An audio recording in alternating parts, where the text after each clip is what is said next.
6:30. The first item on the agenda is public comment, which is an opportunity for members of the public to offer a comment on a matter which is not on the posted agenda, and we keep comments to 3 minutes, and it's intended as comment, not a back and forth or a discussion. So with that in mind, is there anyone wishing to offer comment? Yes. Good evening. I am here representing the town clerk's office in advising on the voting for the presidential primary, which is March 5th. So there's 3 ways to vote. You can vote by mail, in person, or on election day. If you're voting by mail and already sent the postcard in, you should get your ballots on the 10th, February 10th. But if they're being mailed to, say, your college address or something, it could be as late as the 15th. All those ballots need to be returned by March 5th at 8 p.m. They can go in the mailbox outside or the clerk's office. And if you want to vote in person, early voting, it will be here at the townhouse starting on February 24th, which is a Saturday, and Sunday. Those times are 8 to noon, and then all the way through the week till March 1st, which is 8 to 5 that will be available. And then on election day, March 5th, it is from 6:30 a.m. to 8 p.m. at the Trotter Middle School gym. Thank you. Thank you. Any other public comments?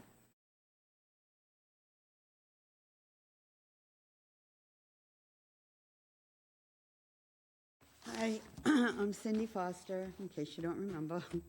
And I was last here on December 19th when I went through the reasons that I was forced to opt out of the Aetna retiree plan. And at that time, I requested reimbursement because I'm paying now for my health insurance out of my pocket. I was told that someone would get in touch with me, and I haven't heard anything. I'm still paying out of my pocket. I'm still requesting some reimbursement. And I do know of one other retiree who had to opt out for the same reasons that I did. So I hope that that's still being considered and someone will get in touch. I have 3 points. They're all quick.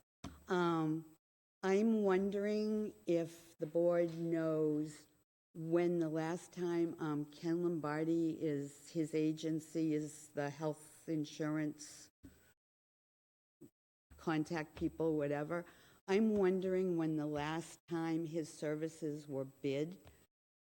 Even though the town doesn't pay him directly, I think it's important that that agency or that service is still bid out so that we know what we're getting, we know, or you all know what's, is everything competitive.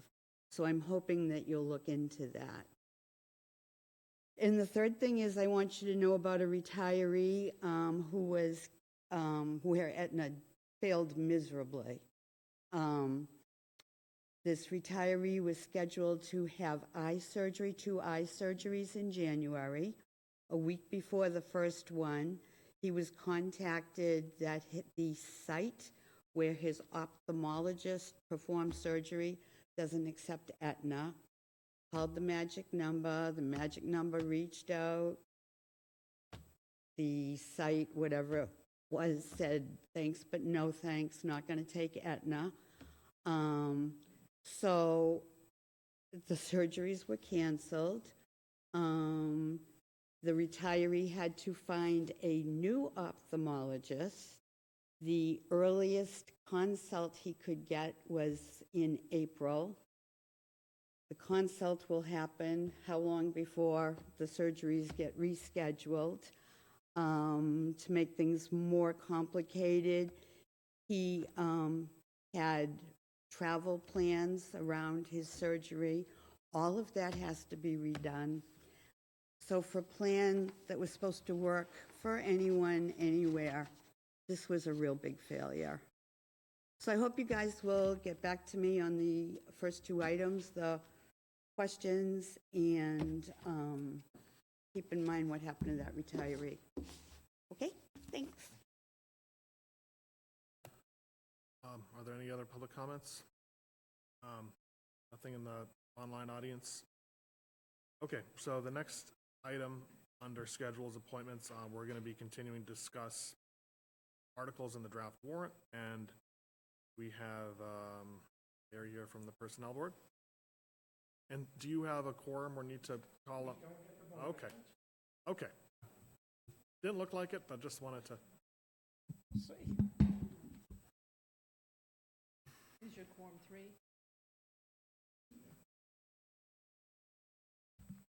Good evening, everyone. I'm Barry Rubenstein, Chair of the Personnel Board. I hope you all have the summary that was in the packet. I don't intend to go through every item there. Just going to highlight a few that I think are significant. And I'm going to jump around a little bit, but I'll try to be as clear as I can be.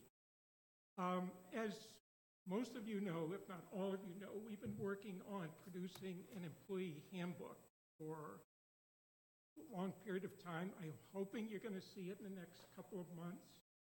In the course of doing that, we discovered that there's a disconnect between the powers that the SAP gives us, the Personnel Board, and those that are referenced in the Town Administrator statute.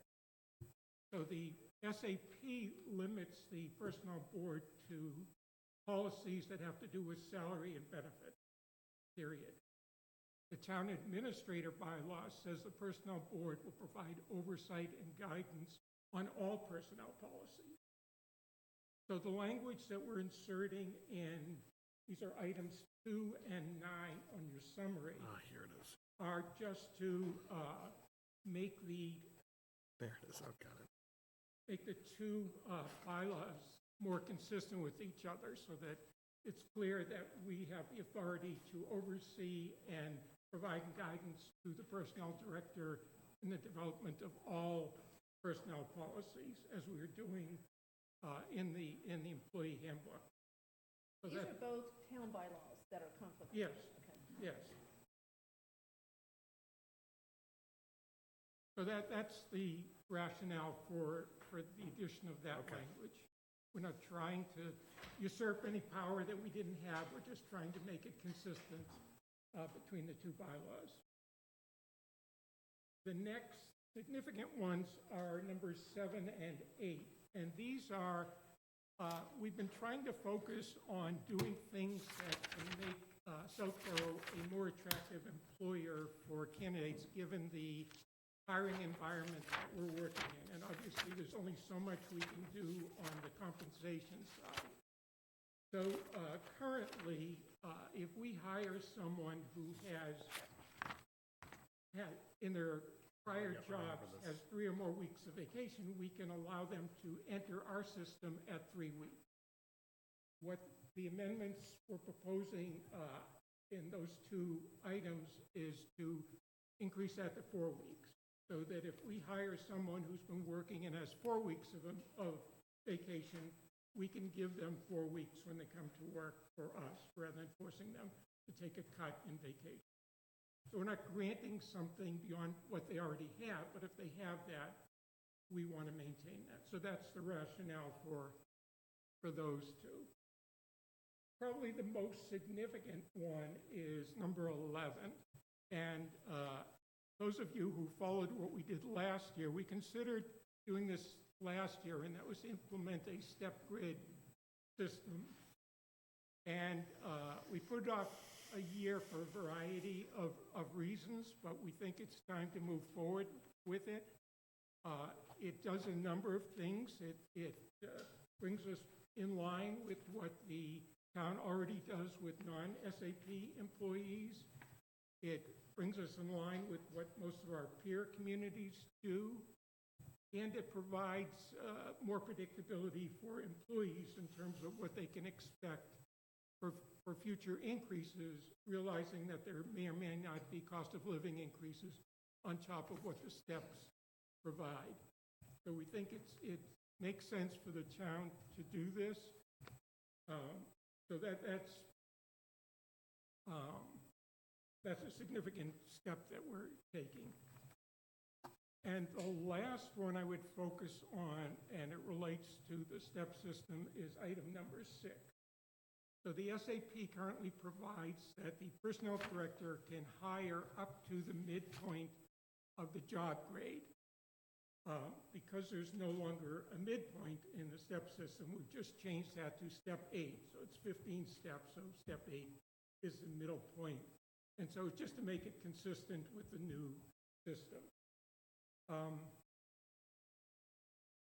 I should mention, in addition to the ones that are on the list, we'll obviously be amending Schedule A to add the civil engineer position that you approved the job description of. There may be one additional change that we recommend, but if there is, I'll report back to you either orally or in writing. Now, there had been a discussion about the correct name that we should have. Is that the correct name? Civil engineer 1. Civil engineer 1? Okay, okay. So we've agreed on civil engineer 1, not junior. Right, so we had approved it previously under the old title. We'll just revote it and approve it under the new. Sounds good. So those are, again, there are some language changes, but the ones I've gone over are really the only substantive changes that I think are worth mentioning. I'm happy to answer any questions. Seems very straightforward to me. Happy? You got the steps down completely? Because that's where I'm a little fuzzy. Okay.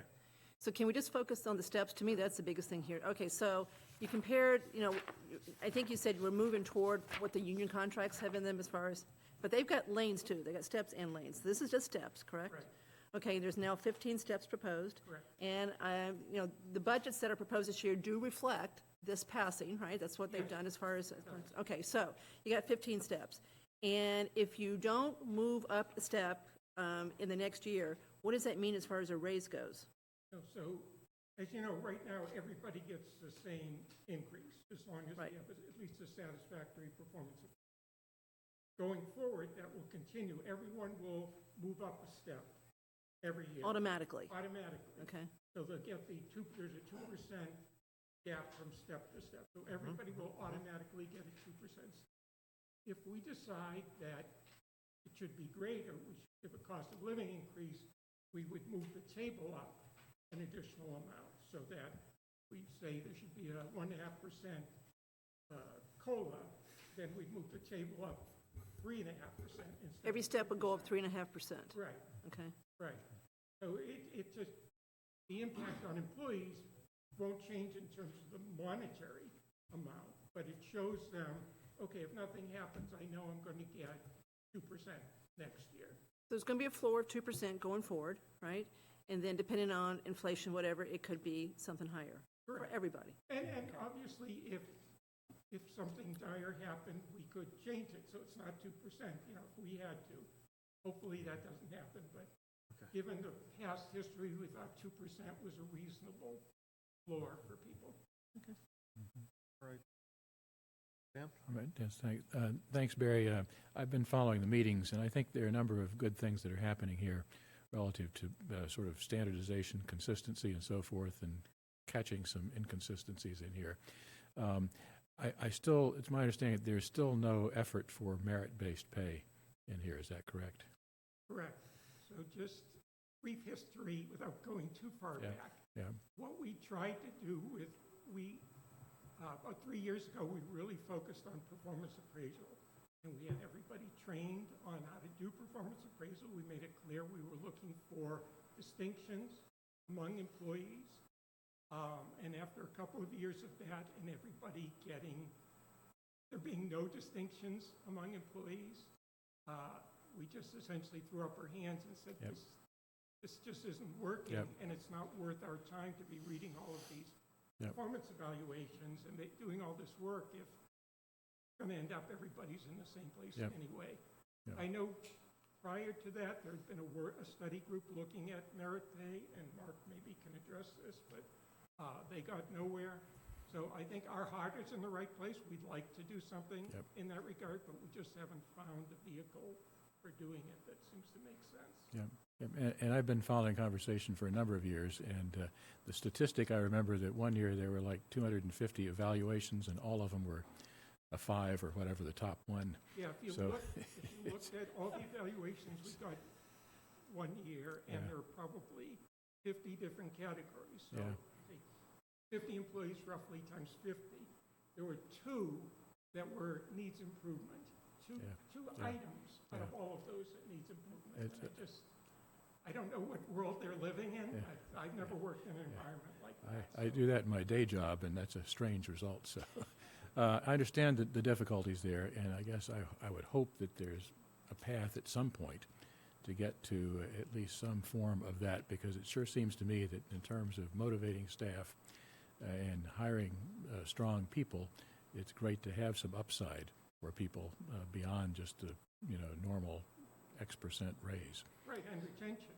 Yeah, We keep the sure. good people. yep, exactly. Absolutely. So that's something we've been Okay. focusing on and what Okay. we'll be doing. Yeah, I don't have a solution, but I hope you guys continue to think about it at least, so, thank you. I assume in the same boat with most other towns, though, as far as this goes, that there's not a great model out there as far as how to try to reward your stars to keep them. No? No, I mean, Mark, you can talk to this, but we have surveyed other towns and we can't find anything that, Not only reward stars, but encourage underperformers to seek employment elsewhere. Yeah. I, You're right. yeah, I think and Barry is correct. We talked about this, actually, I think we talked about it again as recently as this morning.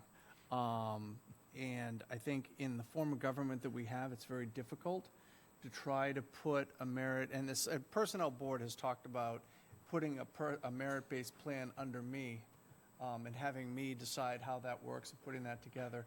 But unfortunately, that only works for those departments that are responsive to Select Board. Right. So when you have elected offices, elected boards and everything in that, it just doesn't work.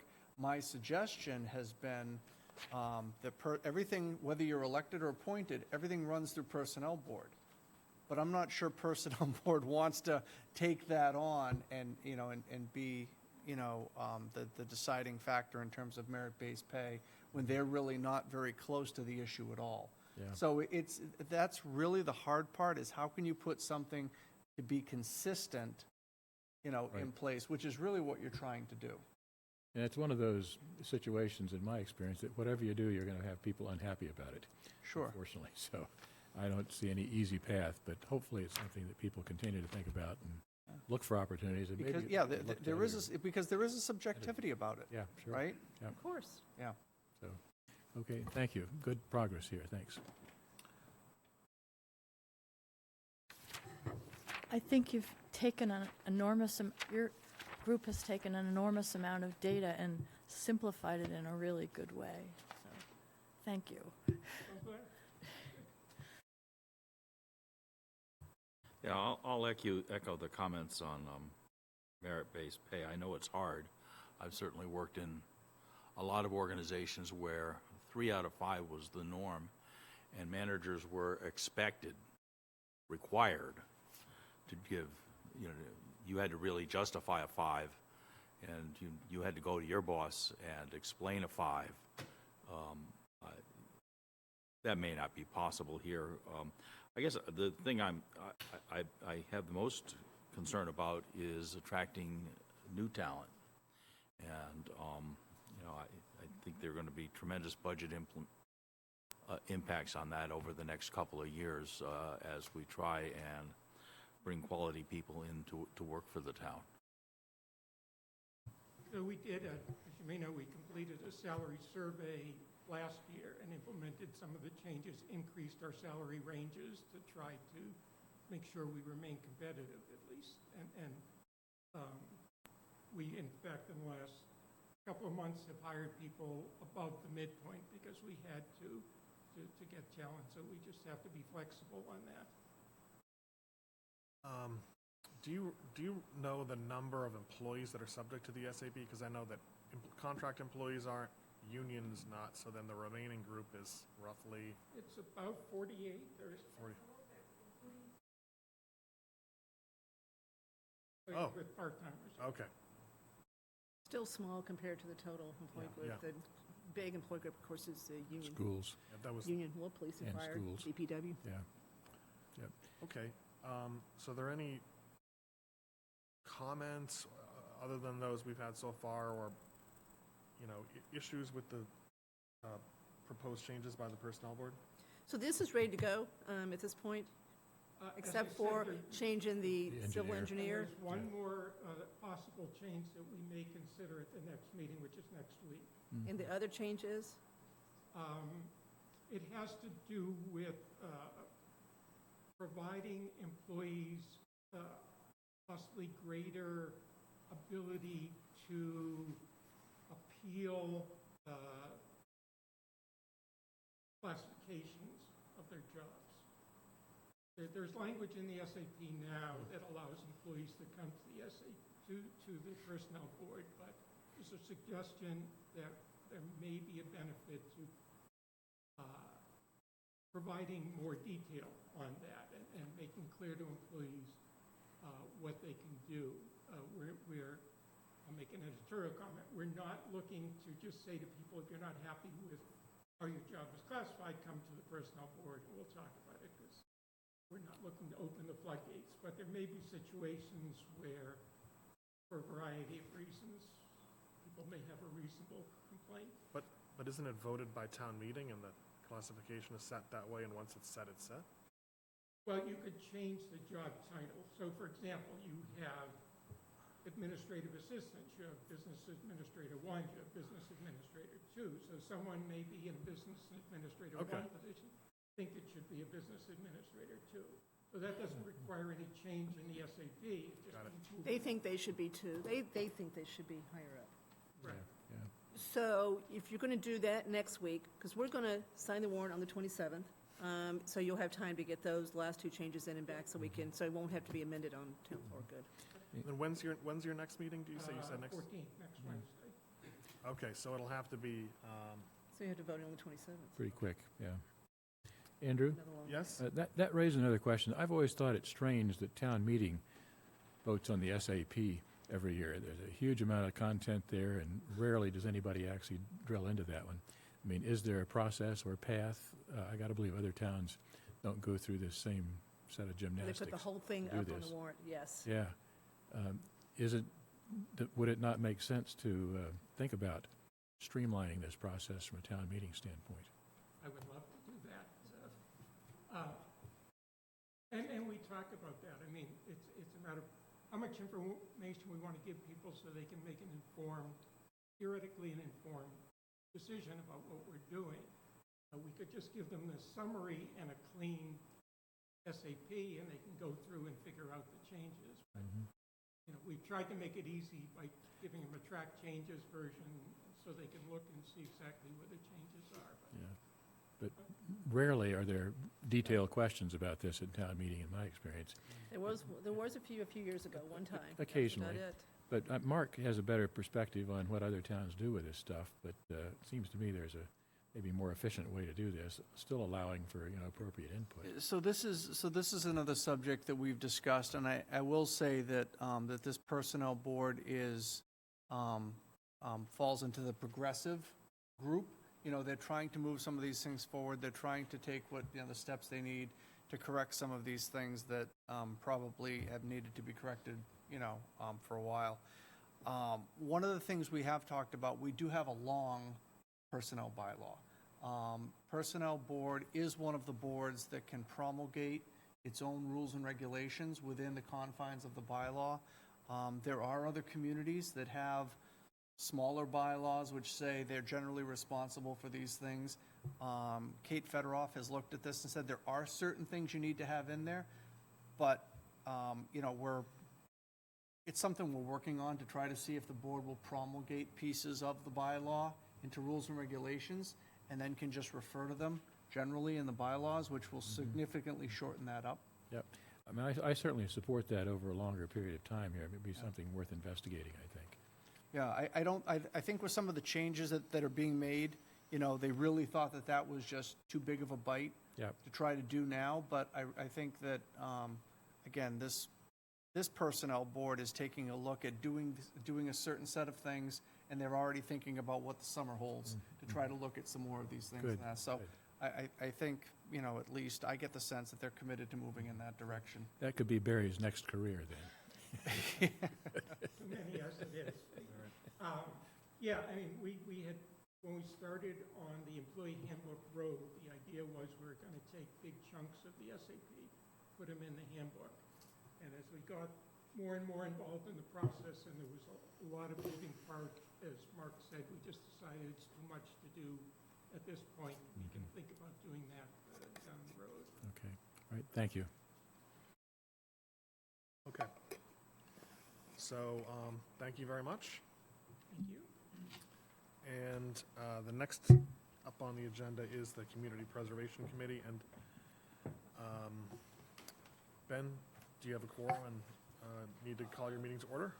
I believe we do. Two of our members are online. Okay. Ellen and Lisa Braccio, I believe, are online. I haven't checked the list of attendees, but Okay. we're posted, just in case. And just as a reference point, in the version of the draft warrant that we have in our packet, I had marked Articles 23 through 29 and Article 44 as articles that are CPC-related articles. What's 44? So 44 is transfer of CPA community housing funds to Affordable Housing Trust Fund. All right. 44. Okay. Okay.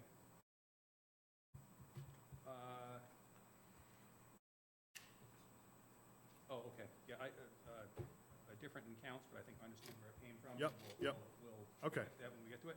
Okay. So would you like just a quick run through of what Yes. the articles are? Okay. Number one, just the approval of the report and the budget for FY '25.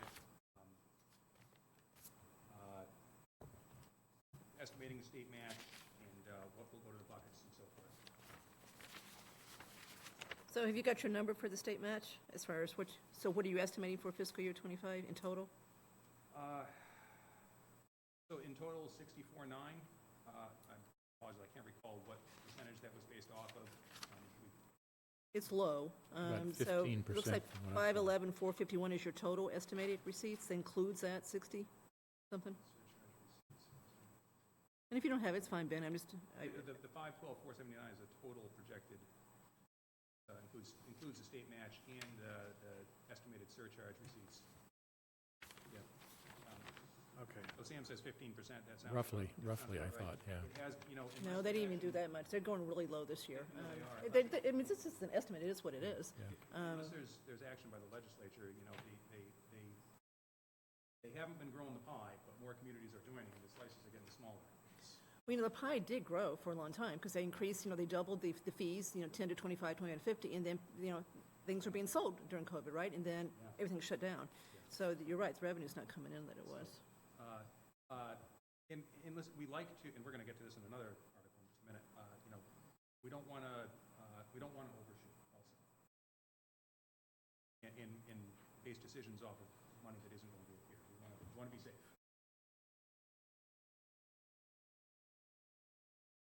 So the next article, we have our own internal numbers for these. This is our article too.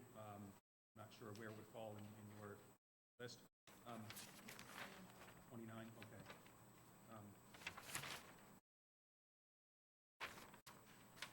This is okay. So, as we were just talking, we estimate what the state match is, then comes in, and there's going to be some difference there. We estimated, I think, 20%, and it came in at 23, something along those lines. The difference is $4,000. This is simply a reconciliation article to distribute that $4,000 to the buckets.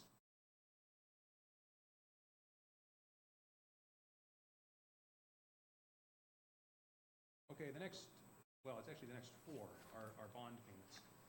And these are two of them. The 84 Main Street preservation restriction is basically a copy and paste from last year. Although I looked and the amounts were a little different.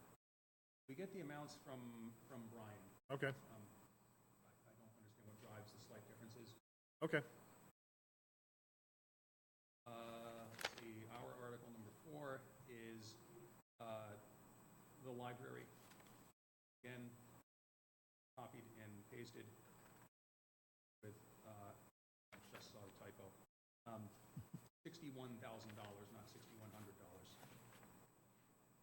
Even? Even. What's your number for 84 Main? It is 75,438.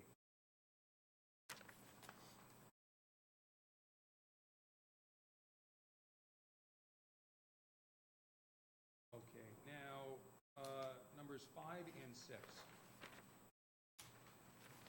It took a while to get bonding for the townhouse, so there was a Temp bond. There's a temporary bond. yeah, so this has been split in half. Some of it is the temporary bond, as I understand it, and the rest is now that they're trying found a bonding source, the remainder of it. So temporary bond, 52,841.35, and the bond that we'll be paying on for the next several years, 141,850. Okay, so now we get into CPA projects that the CPA has recommended to town meeting. Our number 7, 46046,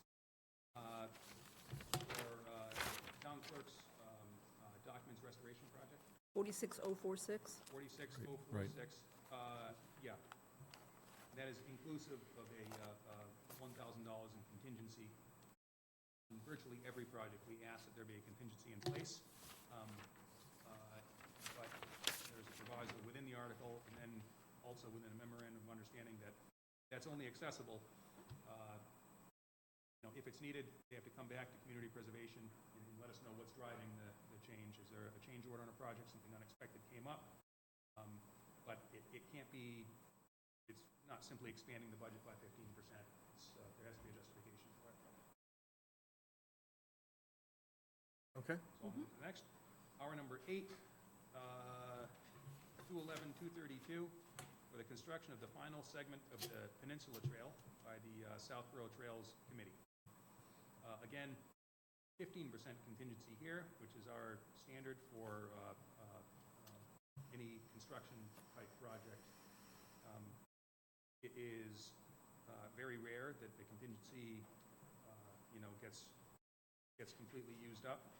Occasionally, we've had a little bit of usage of it, but for those situations where something does come up, and here we're talking about in part, a bridge where there has been some geotechnical work. Nobody can see underground. I know they've done a couple of borings, but what's going on between the borings? You don't find out until you dig.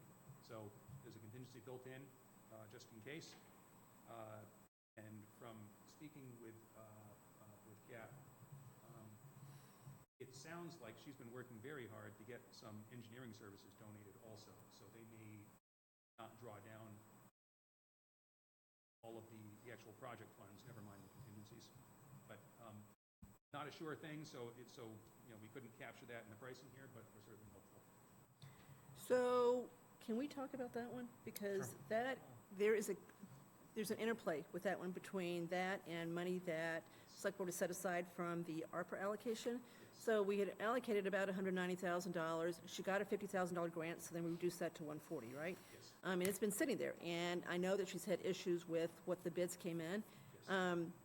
So this looks like it's almost doubled the cost of what she thought, if you're adding 211 to what was 190. Yes, you got your contingency in there, but you back out that, you're still pretty much doubling the cost. Does she have a good bid at this point? No. Because the ARPA money has a ticking clock on it. She's got to have a contract signed by 12/31/24 that's ready to go, and then she's got 2 years to get it built. But she's got to have that contract truly done. Now, it probably doesn't affect you guys, because if you don't spend it, you don't spend it. You'll put it back in your buckets. But it does affect us if it doesn't get done timely. So I'm just trying to understand where she really stands as far as thinking she's got the number and can get a contract in place sometime in the near future. What I can tell you, he has the engineering services in place, ready to go to get the permitting done, get bid out immediately on the warrant article. And speaking as a member of Conservation Commission, timeline will absolutely allow her to do that, so that when these funds, if approved, become available July 1st, she'll be ready to go. But she's already got the ARPA money right now she could start using. Oh, sure. And I would suspect that that's how the engineering services are being paid for until this money is appropriated. Okay. So, is there a way, like in the language of the article you have, where it's contingent on a start date of July 1st, 2024? Maybe instead you can make it contingent upon signing the contract? Yeah. Yeah, okay. So, but this, I don't really think this is your issue to run down, but, we can't, as Andrew's saying, we can't wait to December 31st and go, whoops, the contract's not signed, because it's too late. We're going to have to reallocate that ARPA money long before December 31st. Or lose it. Yeah. Yeah. So that's, and I know she's trying really hard, but she really is got a hard deadline to get a contract signed that won't be 12/31. Carla would like to see it June 30th. That may be too optimistic for what she needs, but it's got to come soon after that. And certainly from a permitting standpoint, and I understand the design of the project is done. The engineering company will take care of the permitting with conservation and prepare bid documents. And that will be, my understanding is that's going to be ready to go July 1st. So I think the schedule you're talking about is easily attainable. Ben, sorry, ready to go, like, for a bid to go out July 1st, or for the work? I'm not sure that the bid can go out until the funds are on hand to actually be Yep. able to Yep. award a bid. So, Yep. so the timing would be as soon as they're It available. can't go out in advance. It can. It can, with the understanding when, as long as you're clear about when funding is going to be available. One other thing I just want to point out is, I'm not sure that CAT is spending ARPA money on the engineering services, because while the board made allocations of ARPA funds, Yep. as money is intended to be spent under that, they have to come back to the board to get their approval for various things, and the board has not seen anything yet. That was an assumption on my part. No, understood. I just wanted to be, I didn't want the board to think, that we've gone off and running, because any other project you've allocated things to, such as the Wi-Fi study, they've come back for pieces as we've gone along. Thank you. In order to go out to bid, the permitting piece does have to be done. The contractor's going to want to know what the order of conditions issued by the Conservation Commission is going to look like, because that can affect pricing. So that piece has to be in place. And my understanding is, as soon as a town meeting approval is received, if that's what happens, the permitting is going to take place immediately and get conservation. As Mark says, if bid can go out prior to July 1st, permitting will be in place to allow that to happen. So the total cost of the project is 211 CPC funds plus the... 190, yeah. I mean, she's already got the grant, so we do 140, grants 50, then they're doing 211, so you have $400,000. Yes. If you're worried about the date of December 2024? To actually have, so Brett, to actually have a contract, not to be done, but to have a contract signed, so we're obligated. In her proposal. Sorry, right now- you need to come to a mic. Yeah, thank you.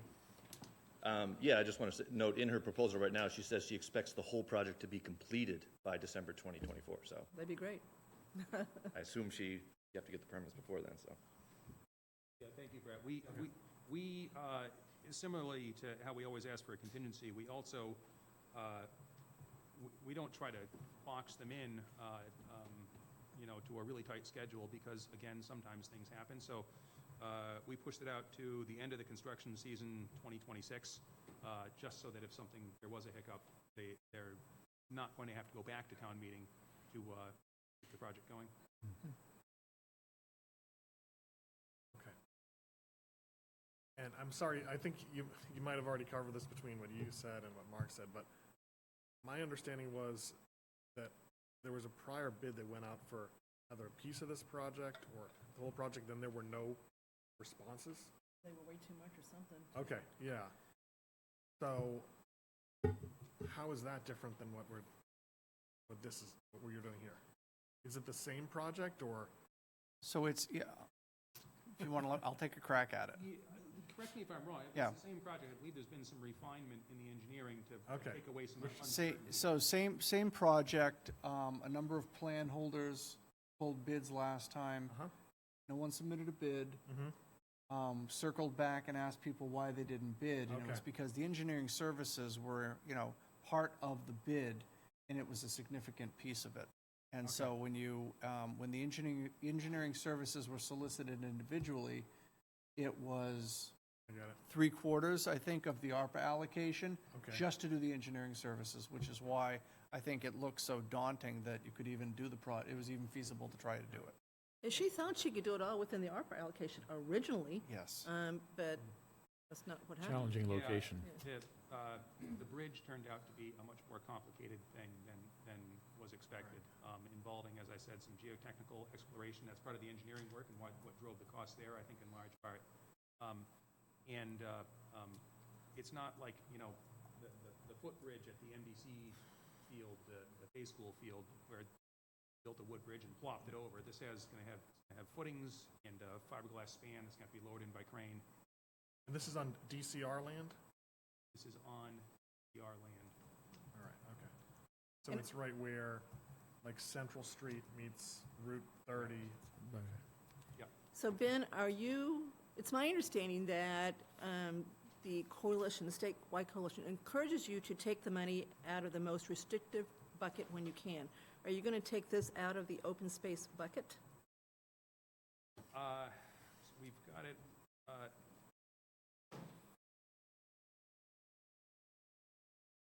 Like recreation. And I get, the golf course is probably another one too, so it seems so that those two we could try come out. to, we try to, if it's possible, to protect the open space bucket so that when open space becomes available, we would be able to act on it. And I'll give you a great example. That was the Halloran property. When that came up, the CPA fund was in a position where there was enough open space money that parcel could be picked up from a very generous family. It's your choice, I mean, it's your call how you do this, but if you, let's say you decide to empty out the open space bucket with this, and, I mean, it looks like it's almost the exact amount, in the golf course, right? And so there's zero, just like the historic is always zero, right? Everything's historic. Yep. If another piece of property came along that you wanted to buy open space, you could still use the unrestricted buckets to buy it. That's correct, and we'll talk about that a little bit more in the discussion of the Yeah, next I'm not part. trying, it really is your call as far as where you do it, but I wondered what you That's were going to do. our reasoning behind it, and Okay. it's been a practice of the committee for long before my tenure, the 8 years or so that I've been on. It's been a practice of the committee, and it's served the committee well. All right, so just kind of summing up, like, that's the question I asked. So basically, from the last iteration, the last proposal was just not realistic. It cost way more because you need to do all this engineering work. So now the ARPA money is available to pay the engineering work, and then the CPA funds are to basically top that off to pay the anticipated entire cost. Inclusive of the engineering costs are going to come from two different buckets. But basically, the ARPA piece has to come first because you have to get the contract locked down by like June 30th. And the grant probably has some type of deadline on it too. I don't know what it is, but Okay. there's probably a deadline on yeah, that one too. all right. So, yeah, I know Kat has done a lot of work on this. This is like a 4-year project just to get this point. It is. And this piece waited until the end because it's the most complicated part. Obviously the engineering and construction, but also working with DCR to come to an agreement to allow this trail to be permanently installed. Do you know how long the trail would be? I know it's unfair to ask you the question on the spot, but I can't Okay. recall the number. all right. Yeah. Yes, Al? I have a couple of questions. How many people do you think are going to use this trail every year? That would be a question for Kat McKee. My family and I can tell you for sure. But beyond that, you know what, I don't have a sense of the numbers. Okay. The reason I ask is that I'm looking at the 15% match, which is substantially different than when this program was sold to town meeting, when the matches were First couple of years, yeah. 50-50. And I'm beginning to wonder whether we should continue to participate in this program. I think there are things that we have funded that we would not have chosen to fund out of the general fund. And, we have a budget that is painfully tight and going to get tighter. And, we're devoting close to $500,000 of money to activities which, if we were simply paying for them ourselves, I'm not sure we would pay for. I think at some point, and perhaps it's the fall, town meeting ought to be asked to reaffirm whether it really wants to participate in the CPC. This is an opportunity, quite honestly, to offer people a 1% reduction in their tax rate. And I got a couple things in here, one in particular that we're going to talk about in a minute, that I'm quite skeptical about. So, Understood. Just in response to that, Al, you bring up a good point. Things have been funded through the Community Preservation Act that would not have been funded from the town's general fund. That's absolutely true. But that's not necessarily a bad thing. That's probably a good thing. Yeah, so that's where I'm going, Kathy. Okay. Is that the Community Preservation Act was established because there's a class of projects that during the conventional, funding cycle, after you've funded, education, public safety, public works, the administration of town government, recreation, and all the various functions of town government, all these projects that add to the richness of our lives in the community, they kind of get elbowed off the table, and for very understandable reasons. Money is tight. So the CPA was established to put together this separate funding stream based ultimately on a surtax on property taxes with a state match that, as you point out, has been declining. We don't know if that's going to be a permanent thing or if it will grow again. We don't know.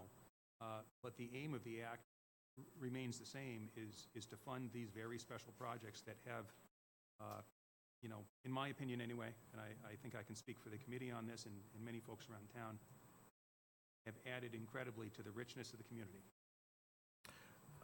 So when there was a hefty state match, the state was participating in this made a lot of sense. It made a lot of sense to me. Let's make sure we have the numbers correct. The state match the year before was 38%. And the reason is because the state not only collects its fee at the registry, they also plot money in. I went back and looked. 7 out of 21 years they plot money in. So they did $20 million 3 years ago, or 2 years ago. Then they did $10 million a year ago. They didn't do anything this November. Because remember how rich the state was 2 years ago? We all got refunds because we had so much money. So they do put extra money in it, and that's what will determine probably. But, I mean, Ben's right. We've got 196 communities, I think, out of 351 that are doing it now. So that continues to grow because people are going to, this is kind of, if it's something we were going to do anyway, then why not do it and do it on the CPA side and get at least a match, right? That's another way to look at this. But I just don't want the public to think that there is necessarily agreement among the 5 of us that we should debate whether to get rid of it. I, for one, think we should increase it to 3%. So there's definitely a variety of opinion among this to be determined later. That's not why we're here tonight, to debate the surtax. Okay, But, that's right. yeah. This is just a discussion about trying to finalize the warrant, not That's about right. whether we should have the CPA or not. My apologies. I just, given the Sure. opportunity to Absolutely. So just one point, and then I'll go to Tim. Yes. Okay. I have walked what I think is the location of this proposed trail, right? So I think it's on an annual basis. DCR, I know it's happened at least twice. I did it in 2021, where in like the springtime, a ranger from the DCR comes and it will lead a tour of this trail. It's actually like, I want to say like 4 miles long. So it is very nice and very. It's 4 miles? I'm guessing. I'm just guessing. Felt- So it is felt like very 4 nice, and very miles. interesting, but I don't have the data sheet on it. So, I remain interested in it. It's just one of the things we're struggling with is the cost of it is just ballooned. Yeah, it has. So one other question I have with respect to the trail, and I know what's it going to cost us annually to maintain this? The maintenance of the trails throughout town is done by the Trails Committee, or one of the town bodies that physically gets out there and works, and they do a fantastic job. So the absolute majority of the trail is going to be maintained by their efforts, and the bridge itself being chosen to be a bridge that isn't going to require a ton of maintenance. Its design life, simply can't recall the figure off the top of my head, but fairly lengthy. It's not intended to need a whole ton of maintenance. All right. Tim? Yeah, Inlet Woodland Road. I'm just going to suggest that you really need to bring Kat in to get full and correct story on this. For what it's worth, at the Accessibility Committee, Kat indicated that she had pro bono engineering services from the Community Engineering Corps. Some organization out west is how she described it. But in any case, I think if you really want to get the right story, you ought to go to the source. I mean, this is a bit too confusing and diffuse for anyone to make any sense out of it. All right, thanks. Okay, does it make sense to then turn to the next and final article? Okay, so golf course irrigation system.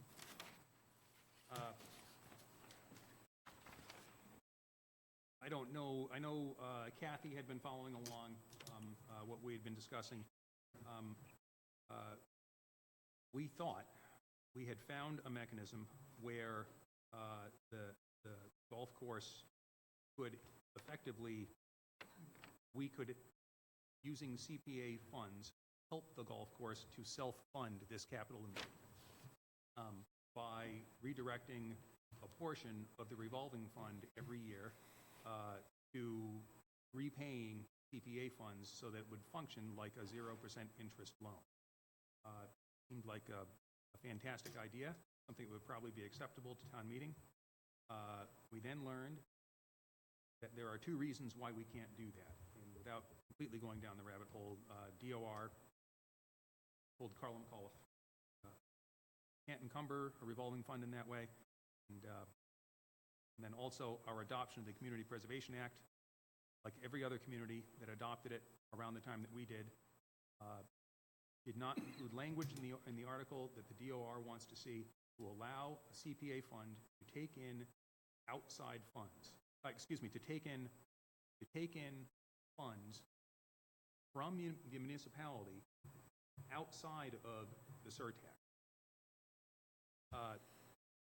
So the funding scheme that we had come up with, that the golf course committee seemed on board with, unfortunately falls apart.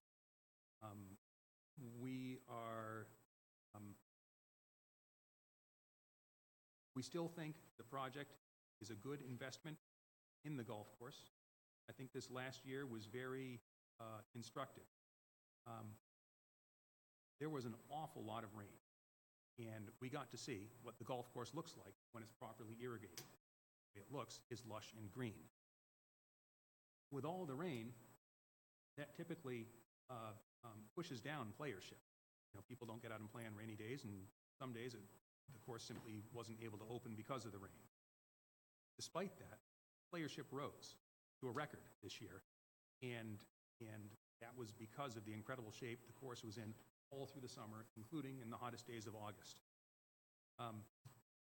The funds turned over to the revolving fund went up to, I believe the number is $91,000 last year. Yep. And it started its first year in business at something like $25,000.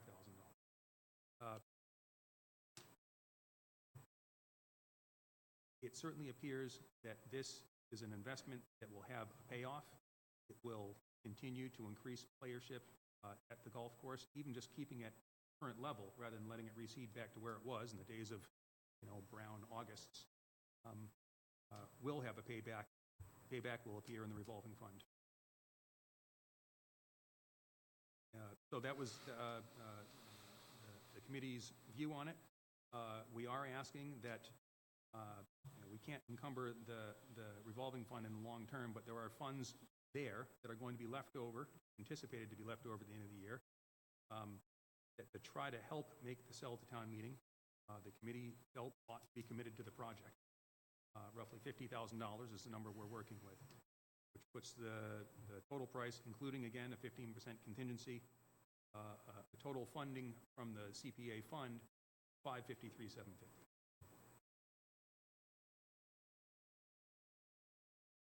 So that's the article. Without the repayment scheme that we had hoped for, we certainly don't feel it's a slam dunk town meeting, but I think there are very strong arguments for it, and the committee voted for it. Andrew? Yes. I strongly support this. I think the point of, again, having an asset for the town that is very exciting in terms of open space, recreation, and just socialization in the sense that it has people opportunity to meet and interact in a way that they would not normally, in many cases, through other activities in town. Also, in terms of a financial standpoint, I think that, again, particularly with irrigation, and I think the management company has some interesting ideas. The golf course committee has been very active in terms of trying to find ways to increase number of players. There's a very active ladies golf league and plans for expanding that as well. So I think that it will continue to turn back money to the town at some point in the future. And again, not only a cultural and recreational resource, but a financial resource for the town as well. And one thing that I think would be very interesting to do is the thing that came up in terms of not being able to have external contributions to that bucket is related to, I guess, MGL Chapter 44B. And there was a new section that was added, as I understand it, after we accepted it at town meeting. 3B. Section 3B and a half, wonderfully numbered, versus 3B and 5/8. Yeah. But I would think it would make sense for us to think about, for a fall town meeting, to put that acceptance on that warrant, to at least have the possibility going forward to be able to take some of these contributions from outside. That actually is not a total freebie in the sense that I think there's a limit on that to the amount, I think of, was it 3%, something like that. I believe you're right. So, but it's not totally without strings, but again, it would add flexibility that would have allowed us to finance this in a different way, and put us in a position not only for golf course, but for any other activity on CPA funds. And so, again, that seems to me something worthwhile for consideration for the fall town meeting. Couldn't agree more. Kathy? So, and Ben, if I say something wrong number-wise, just correct me. I'm really glad you voted to support this. And just to emphasize what you just said, which was totally correct, we did receive $92,000 last year, but we also had 25,000 rounds of golf played. And when we first started, it was 96. So it's, it's just going like this. So it is really popular. I don't know how many people are going to do the trails, but that's a lot of people playing golf. So I think it's an asset. We didn't buy the land to make an investment that we're going to profit. We bought it to keep the land from being developed, right? That was the primary purpose that we did this. But it's turned out, I think, really well. So it's turned out that we really should be able to start getting a little bit of return on investment, Mr. Hamilton, that we've talked about before. So the total investment right now is $6 million. It's not 5, it's 6. We paid 5 for it. Remember, we had to increase the price to begin with, and then this is going to be $550. The CPA funds have already done some work there, so add that. We did the work on the thing. So we've got $6 million into this thing. So I'm glad that the committee has agreed to put this forward. I think a $50,000 contribution from the revolving fund is reasonable, and I don't think there's going to be any problem with it being there on July 1st. I think that's probably pretty conservative, so I think that's actually a fair way to split this up. And you're right, you need a lush green course to attract people. You can't have a burnt-out golf course and expect people to want to come play, so. If I may, there's Sure. one piece that I forgot that Tony Schoner told us about, is that the existing irrigation system is, it's ancient, it's galvanized iron, as I understand it, some of it not even galvanized, and it's beyond on its last legs. It's at a point where at some point it's simply going to fail and it's not going to be repairable. And there is a worry that if it's already undersized, very clunky and difficult to use, involves, dragging hoses all over the place, and if that goes, there's a real worry what's going to happen to the turf on the course. So there is a little bit of pressure to find a solution also. So if the cost is more than projected, then the town the revolving fund still puts in 50, and then the contingency that you're approving kicks in for that. The contingency is not shared in the same proportion, right? I mean, I don't think you can word it that way, Shouldn't because be, we can't, yeah. we've got to know what we're going to contribute from the golf revolving fund. That's got to be fixed, I think. Yeah, which is why there are all the placeholders in the draft article that we gave to Melanie earlier today. We have to fix what that number is going to be. I'm glad to hear that that you agree that the $50,000 seems. Well, I'm just one person. No, I agree too. Yeah, I agree, yeah. So No we one's have agreed a yet. number to plug in there when this goes for a review by town council and Carla. Yeah, it's more important what CPC wants to put in there, because it's your article coming Yep. forth, And that's, and then the town votes on it. I mean, we vote on it, but we're not voting for that number. We're voting to approve the article that you put forth. but with the contribution from the revolving fund, we want to make sure, and I want to thank Mark for scrambling at the last minute to get us the information we needed to make this happen. We didn't want to put the golf course in a tough spot by, if we ask for too much out of the revolving fund, is that going to preclude them from doing work that they need to do? We wanted to be sure that that was not going to happen. So that's how we got to that number. It felt comfortable to us. If it feels comfortable, to you guys, and especially to Mark, who's very much on top of the golf course's finances, then that's the number we'll plug in. A question for you about, in the article, the contingency based on a project start date of July 1st. So is this, we do this for every article, or I was thinking, like, if we don't have to, why would we tie our hands with that? If some flexibility might, allow for, what if you send out a bid and then you don't like the responses, and you'll get a better bid if you just bid it at a different time? I mean, we've seen that on other projects. Well, they can't do it till after the golf season, right? So it's going to be That's the done in plan, October, yeah. November anyway. Yeah, so There's Tony. Maybe take out that contingent on start date to be completed by yeah. end of '26. The Is plan is to do it this is fall. the intention to put sunset clauses in? Is that what the intention of the committee was? It is. This is something, obviously, that's been discussed quite a bit, both in the committee and outside the committee. Yep. And we want to, we're starting to look towards putting in mechanisms to recapture funds when projects are complete, or when projects just go dormant without signs of reactivating. I think the town accountant's fully in favor of that. Okay. It just, and it makes easier what you're up to now, going through a lot of the old articles, Yeah. trying to get back the funds that are residual from And completed again, projects. we're trying to do it in a way that doesn't put the project in a straitjacket, but at the same time accomplishes that goal. I'm not sure the start date is critical there, because the golf course management group and golf committee is eager to get this moving as quickly as possible for a variety of reasons, Right. so maybe remove the start and keep the completion date in there. Just to that point, I think, and I do want to acknowledge Tony Schoner is in the back of the room, and a member of the golf committee, and a tireless advocate for the course and for trying to keep that operation moving forward in the right direction. Initial conversations with the management company, in a perfect world, they'd like to try and do this installation sometime around, end of October and work through November, complete it before the end of November, have the system tested before the course is shut down for the year. That would be the preferred. However, they may change their mind depending on when that money may be available to them. Right. So, yes, Al? First off, I applaud you for trying to find alternative means. I understand that it does need to be done. The concern I have is the golf course management company that is the primary beneficiary of this expenditure. Unless we find some way to... Are you going to turn on your microphone? I'm sorry. I want to applaud you for trying to find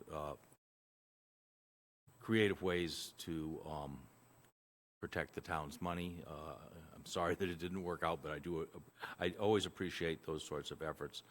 I also understand that the work needs to be done.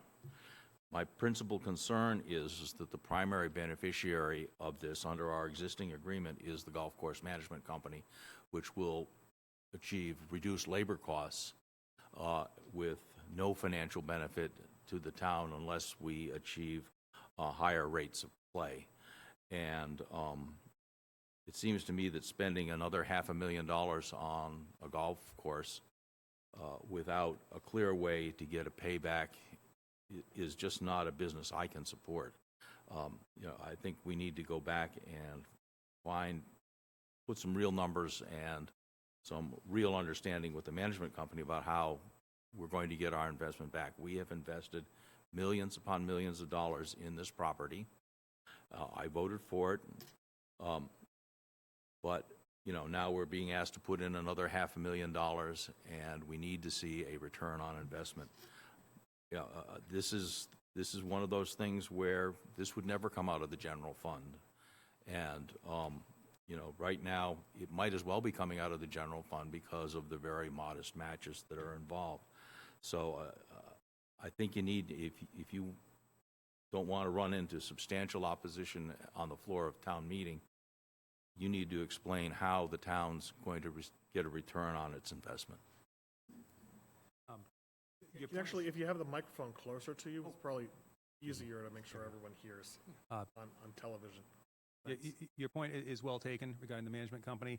That's outside of our ability. The negotiations with the management company, I think, necessarily have to take place between the select board and the management company.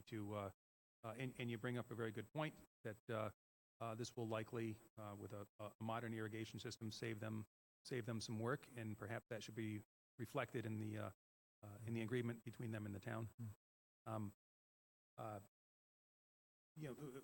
We were faced with a certain reality on the ground, reality that got harsher once DOR voiced their opinion, and this was the best way through it that we were able to find. The question that you raised, we certainly anticipate will be raised on town meeting floor. Marguerite? Yes, and maybe this is a question for Tony. Isn't the company that is slated to be doing the installation of the irrigation one that was found by the management company and it's not being put out to bid? No. No? No. So do we know that it's going to be This is that a much? project that has to go out to bid. Okay, so, Absolutely. okay, because I seem to remember that they had the company in mind. Okay, good. They have companies that, because again, the management company does manage other courses. Yeah. They have vendors that they're familiar with. We'll be happy to provide them copies of the bid proposal and make sure they're on our bidders list. But I want to be clear, no one has been selected to do this work. We don't even have funding to do this work yet. Just thank you for the clarification. Okay. They've identified reputable firms that might be interested in doing it, which I It think will is still be published good- in the good place central to start. register, and Yeah. any qualified firm can Yeah. pull the documents and submit a bid. Andrew? Yes. Can I, a quick response to Al's comment. Al, I understand the idea of getting a return on investment. I'm a big fan of that. On the other hand, I think you got to be consistent here in terms of your expectations.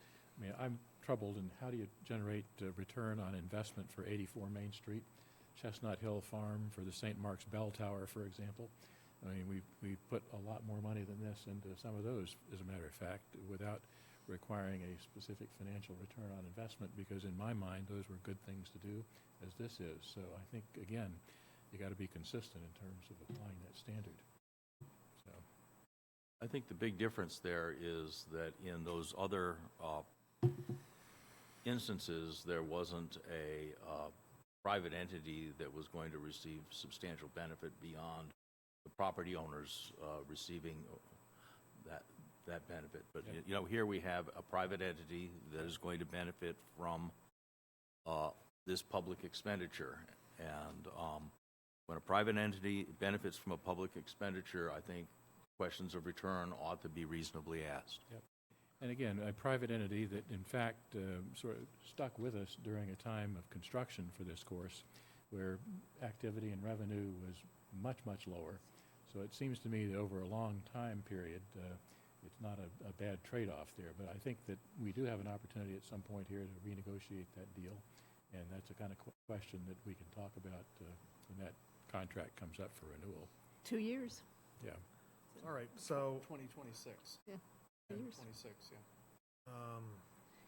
Can we ask, what were the, for all three articles, the trails, gyms, records, and this one, what were the votes for CPC?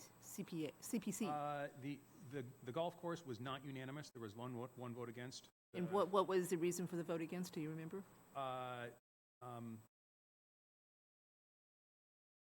You know, I don't want to get it wrong, and It's fine.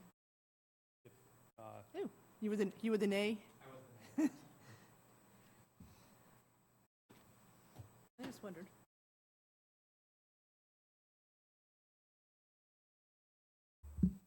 Hey, can you hear me? Grant Farrington, 58 Flag Road. There were a few reasons that I voted no. One was I had the concern about the amount of money that had been invested in the property. I felt that when the town was purchasing the property, that they were really investing in the conservation restriction, and that, you know, there's kind of an understanding that the golf course would be self-funding.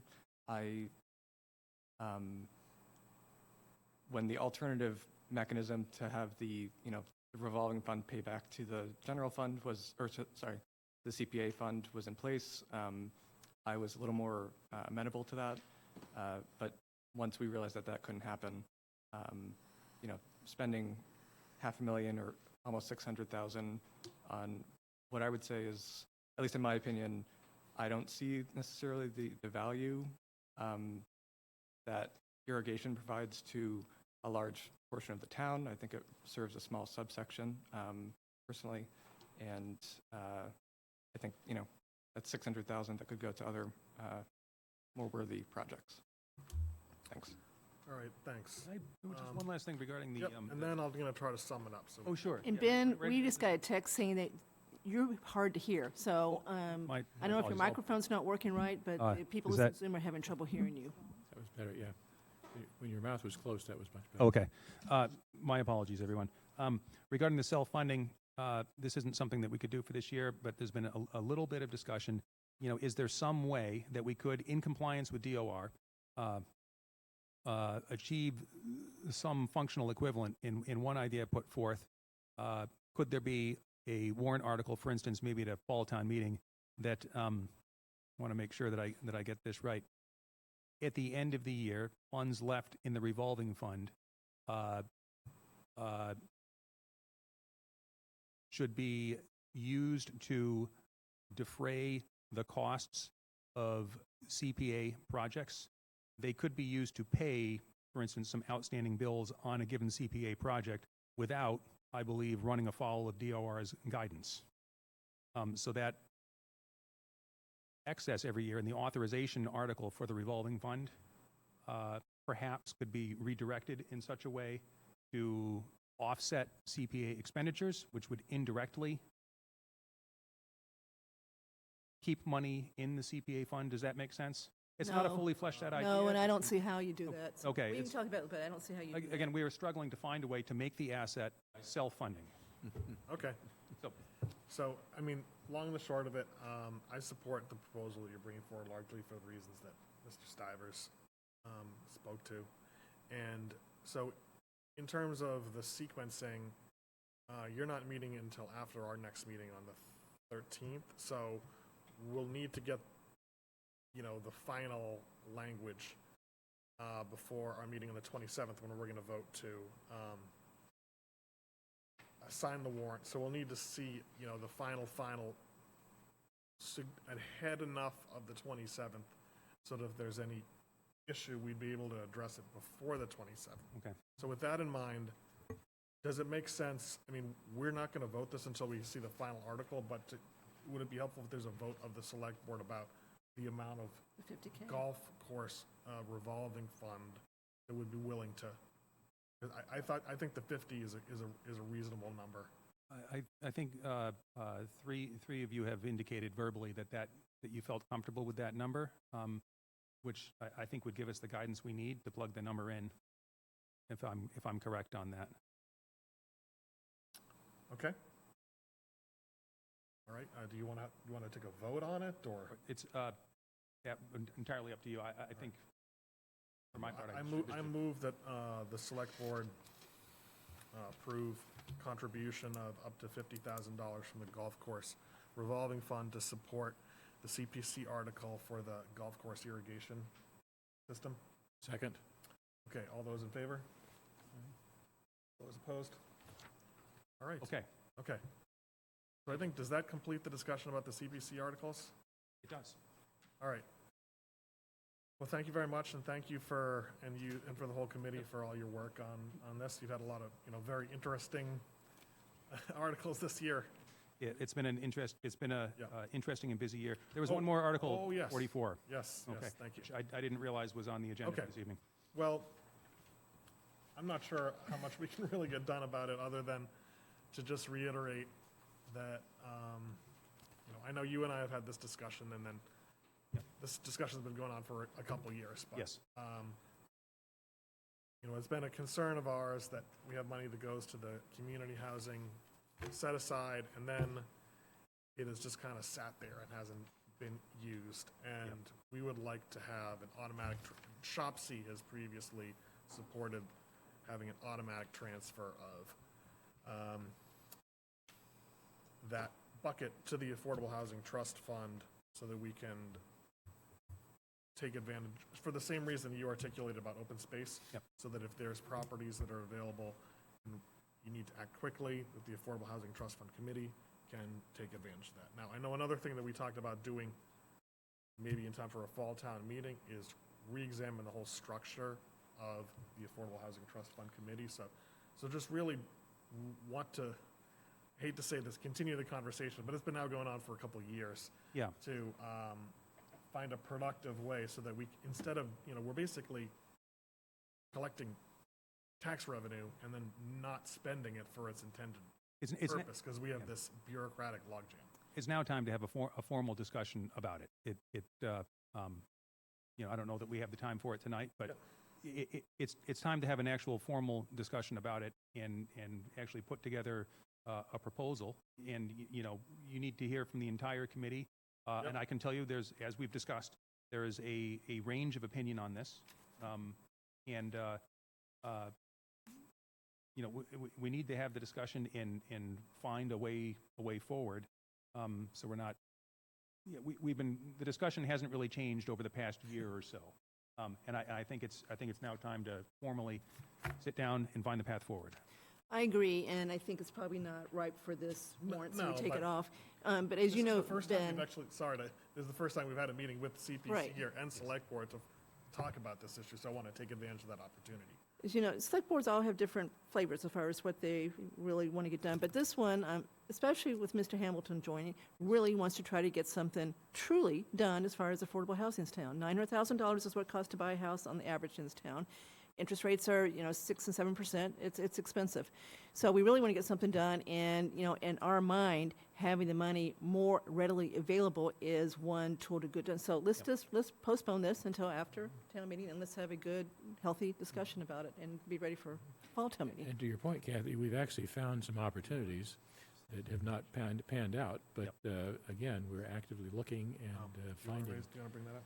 chances to actually make some progress on this. So very timely to have this conversation. And I look forward to finally figuring this out and finding the path forward, and I'm confident there is one that we can find. Good. Thank you. Excellent. Mark, you got to... Yeah, just one other thing since we're here with CPC. This afternoon, we got a citizen petition article in and went to the clerk's office. Signatures are still being certified. But it is a subject that had been discussed previously about CPC expenditures being spent on non-municipal properties and whether they should have a different vote threshold at town meeting. So that, assuming that is certified by the clerk's office, it'll be a citizen petition on March 23rd. Okay, thank you. Just, you brought it up. I'll be very brief on this. The one, that I'll be speaking at town meeting on this, and the point that I will bring up is that it's an unfortunate fact that most of the history in town is in private hands. It's a simple fact of the matter that the town doesn't own all of the history.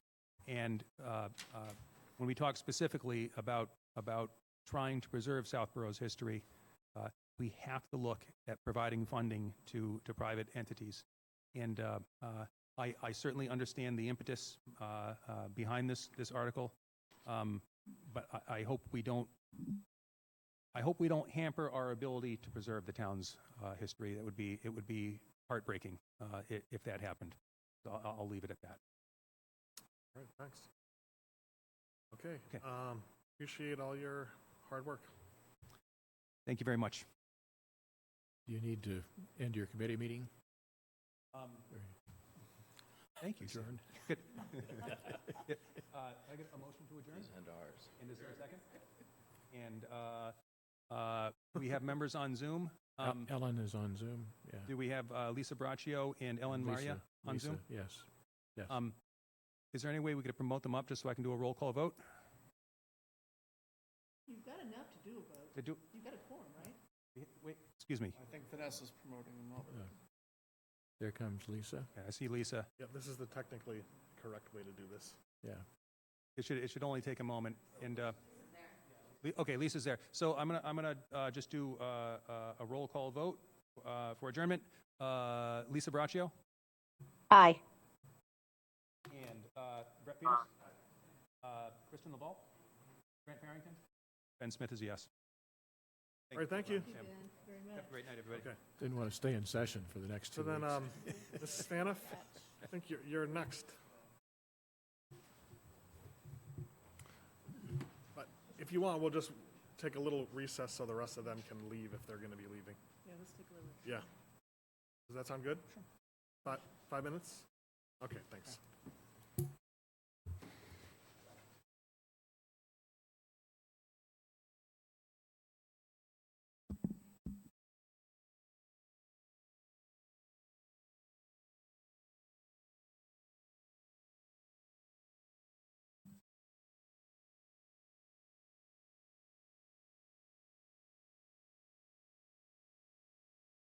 Recording stopped.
Okay.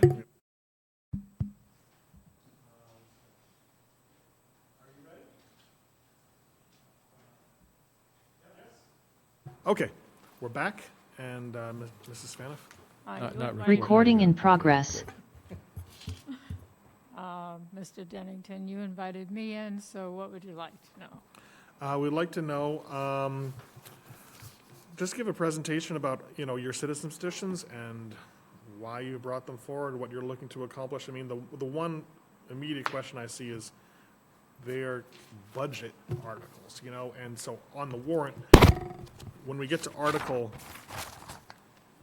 5 and vote on the police budget, won't we already have considered what you're looking to do, and isn't then the citizens petition kind of superfluous in that after there's a whole debate on Article 5 in the police budget, that at the very end of why would he vote again on the citizens petition? All right, what brings me here is follow-up from last year's town meeting. We're not going to rehash town meeting. That's not my intention here. It's to find out the direction that the Board of Selectmen are going in to address the needs that both chiefs have stated we needed. As I said in September in an email that I shared with Capital Advisory and your board, I will withdraw these on town meeting floor if the Board of Selectmen have addressed the needs within the department and the dispatch needs. Otherwise, they're going to town meeting. And I say that because I'm concerned that the position is being looked at as a clerical job, not the job that it really is. It's a support for both fire and police and other agencies in this town. And when we talk about budgets, it's not a dispatch budget. It's a budget for the police and fire department because they share that organization as well. So I'm bringing it forward regardless. I'm hoping that you're going to address some of the needs that Chief Newell and Chief Achilles has brought to your attention. They're aware of these articles. They've read them. I showed them to them so that nobody'd be surprised what I'm doing. So it's really funding. So Bonnie, why wouldn't you, instead of doing it this way, Yep. because, advisory comes to town meeting and says, if you vote for the budget as we recommend, Yep. this is what we think your tax increase is going to be. So people say, okay, sounds either okay or not. They say, okay, they vote. And then you come along at the end and propose a substantial increase in the budget. They've already voted on a budget that they thought it was going to increase X, and now it's going to go up X plus Y. Why wouldn't you just amend if you don't like No, I'm what going we to come hold up? the budget. Okay, then, My intention is to hold each of these budgets. But then, okay, so if I can piggyback off But your I question. don't know what you've done yet because you have not explained if you've added any positions to the budgets. Yeah. Yes or no, and what that sum is. And our intention is that on the next meeting, on the 13th, okay. that's going to be So- the focus of that meeting. I mean, there's not a whole lot to debate. Well, that's why I don't. So you have will any know information by yet. town meeting what that budget, Well- proposed budget is. I plan on holding them. So I definitely think it's worth, I don't know if you've talked to the town moderator about, let's say, Bundling them. pardon me? Bundling them? Well, just the No, issue of if you hold the budget and you want to increase Yes. the amount up to 4 full-time, and a town meeting doesn't approve it, Right. do you get another bite at the apple through the citizens petition? I would think there'd be a problem with that if I was the town moderator, but he's really the moderator, and he would need to opine on that. If you have included personnel in your budget that satisfies the needs of this community that have been articulated by both department heads, there will be no need for this warrant article.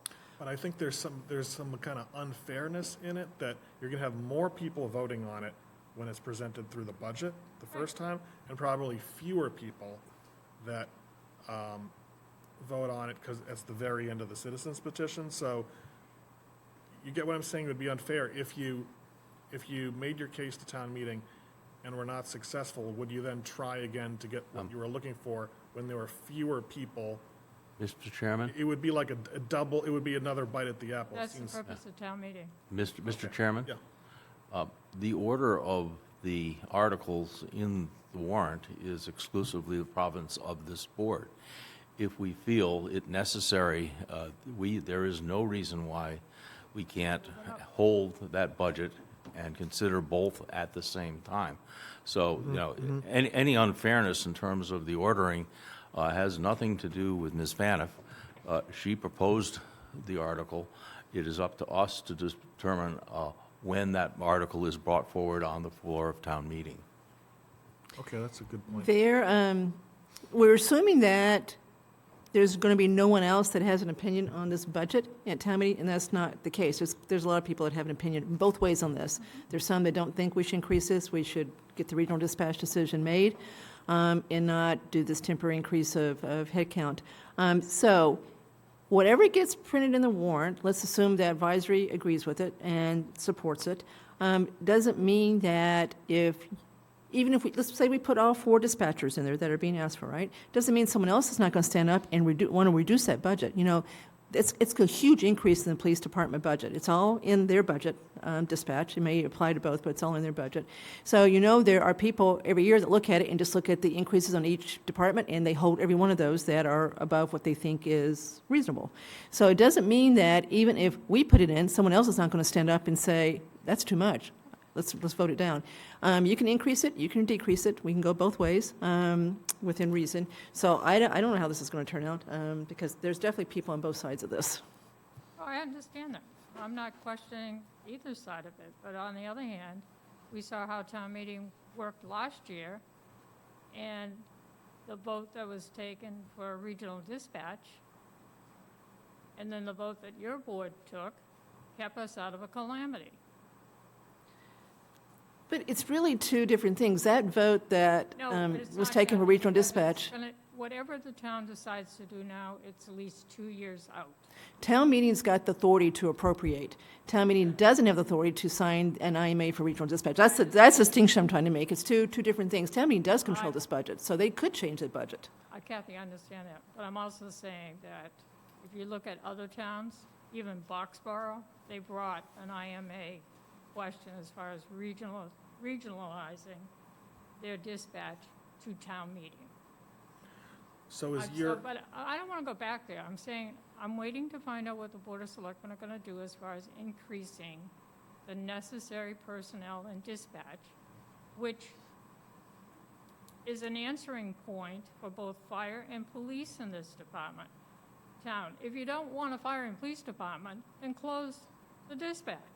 They're responsible for the personnel when they go outside of that building. I've had a scanner in my home for 40 years. I have members of my family that work for Framingham Fire Department. I'm familiar with the Westboro Fire Department. I had family on that department. Family that dispatched for Life Flight, Boston Life Flight, UMass Life Flight, Foxborough. I'm very familiar with dispatch. I understand the responsibility, but I'm not taking control over town meeting, and my desire is not to take your responsibility away from you. My articles will be presented at town meeting, and I will hold all 3 budgets.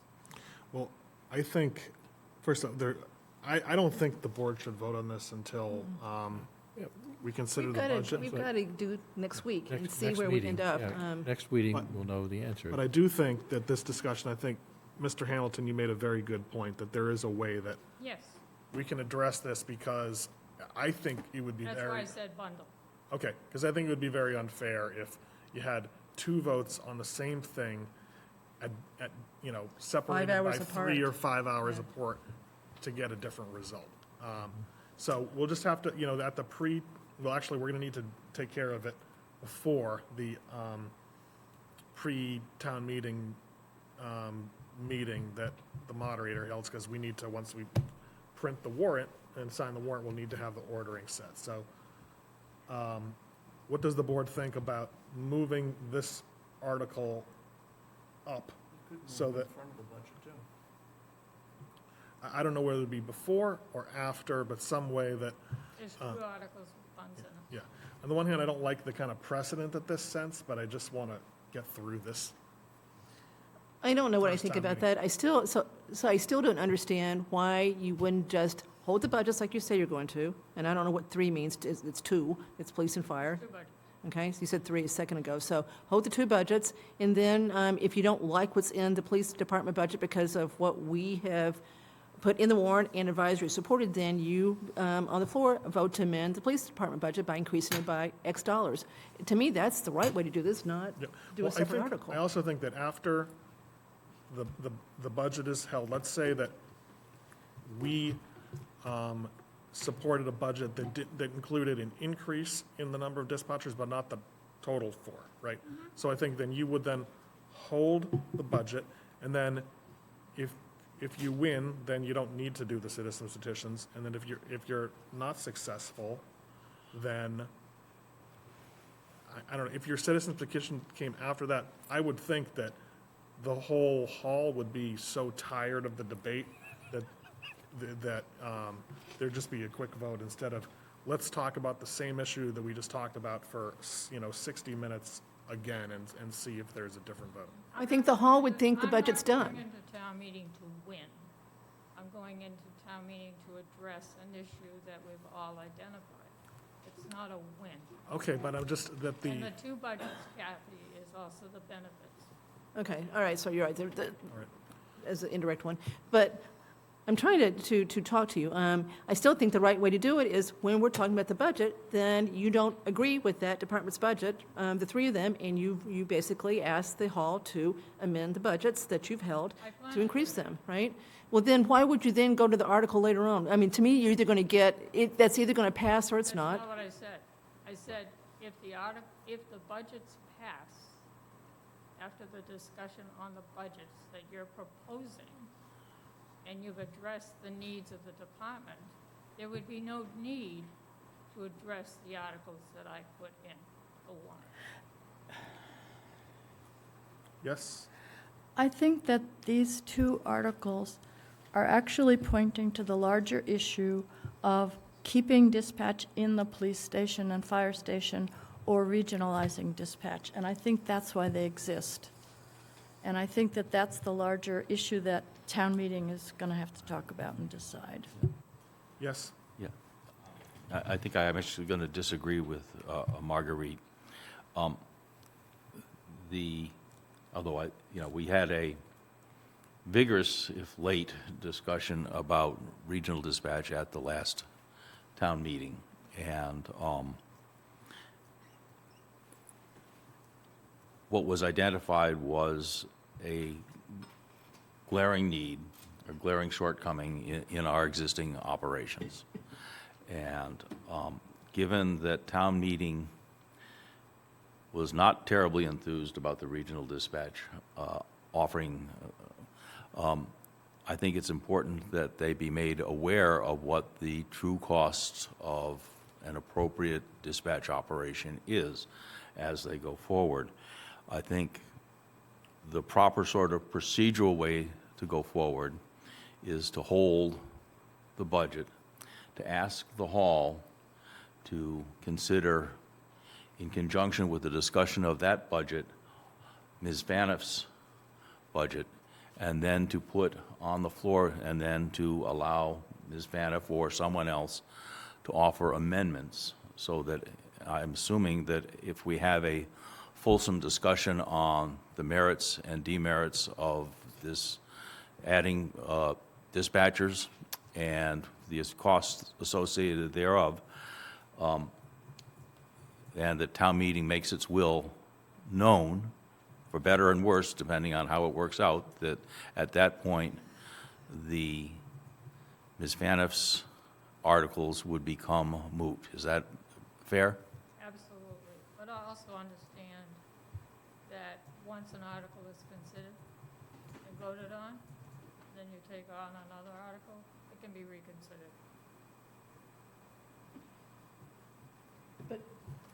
I agree with everything you said, but play it out. Let's say that you do propose, you don't like the level of the police budget, right? So you propose an increase. Make up a number, $100,000. And let's say it fails. You think it's then appropriate to come back later and ask the ask the audience to do it again? Do I think it's inappropriate? Yeah, No. okay. Would you? Yeah. If we consider them together, then they would be voted on together. Correct.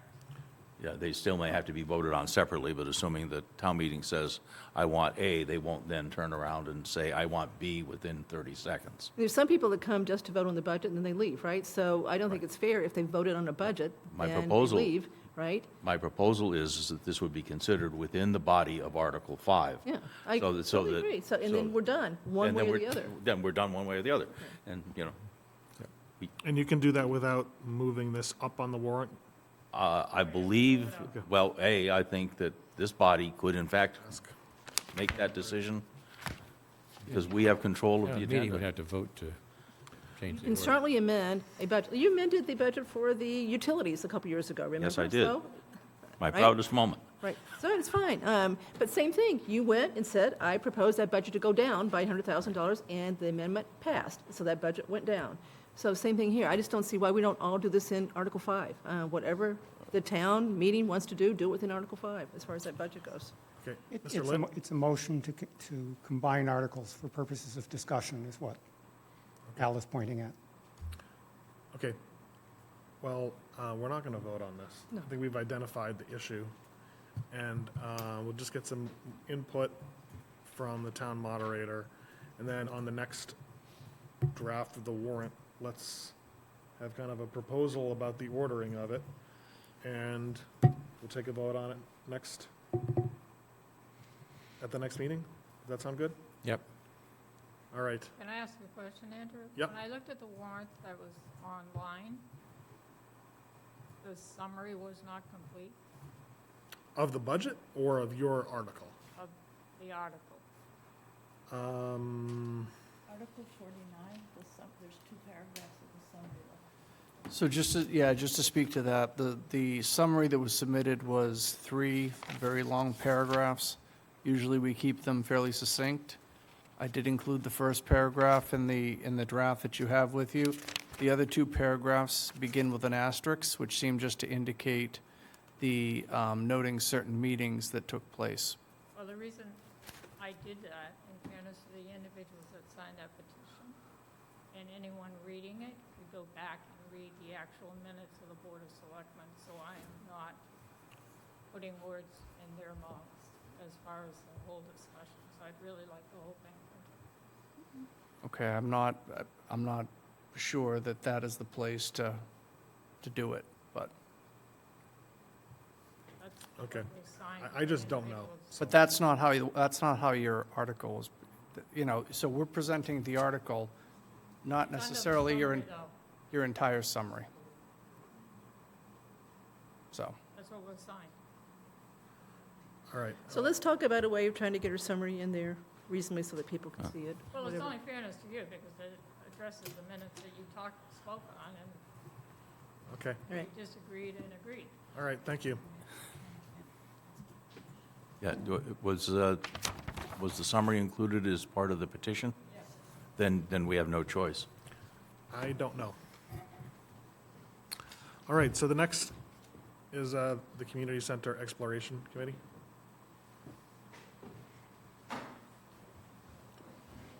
And do you have a quorum? We are, we have a quorum in the room, and I bet you we have more Okay. online, so. Wherever you want to go. Pull on up, Janet.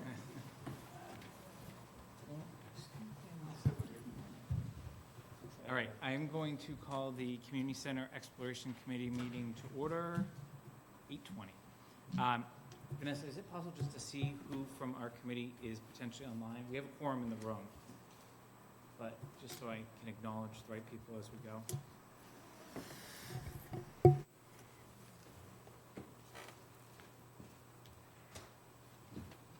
Can you see who the audience is? I can tell. Yeah, yeah. Yeah, 12 attendees.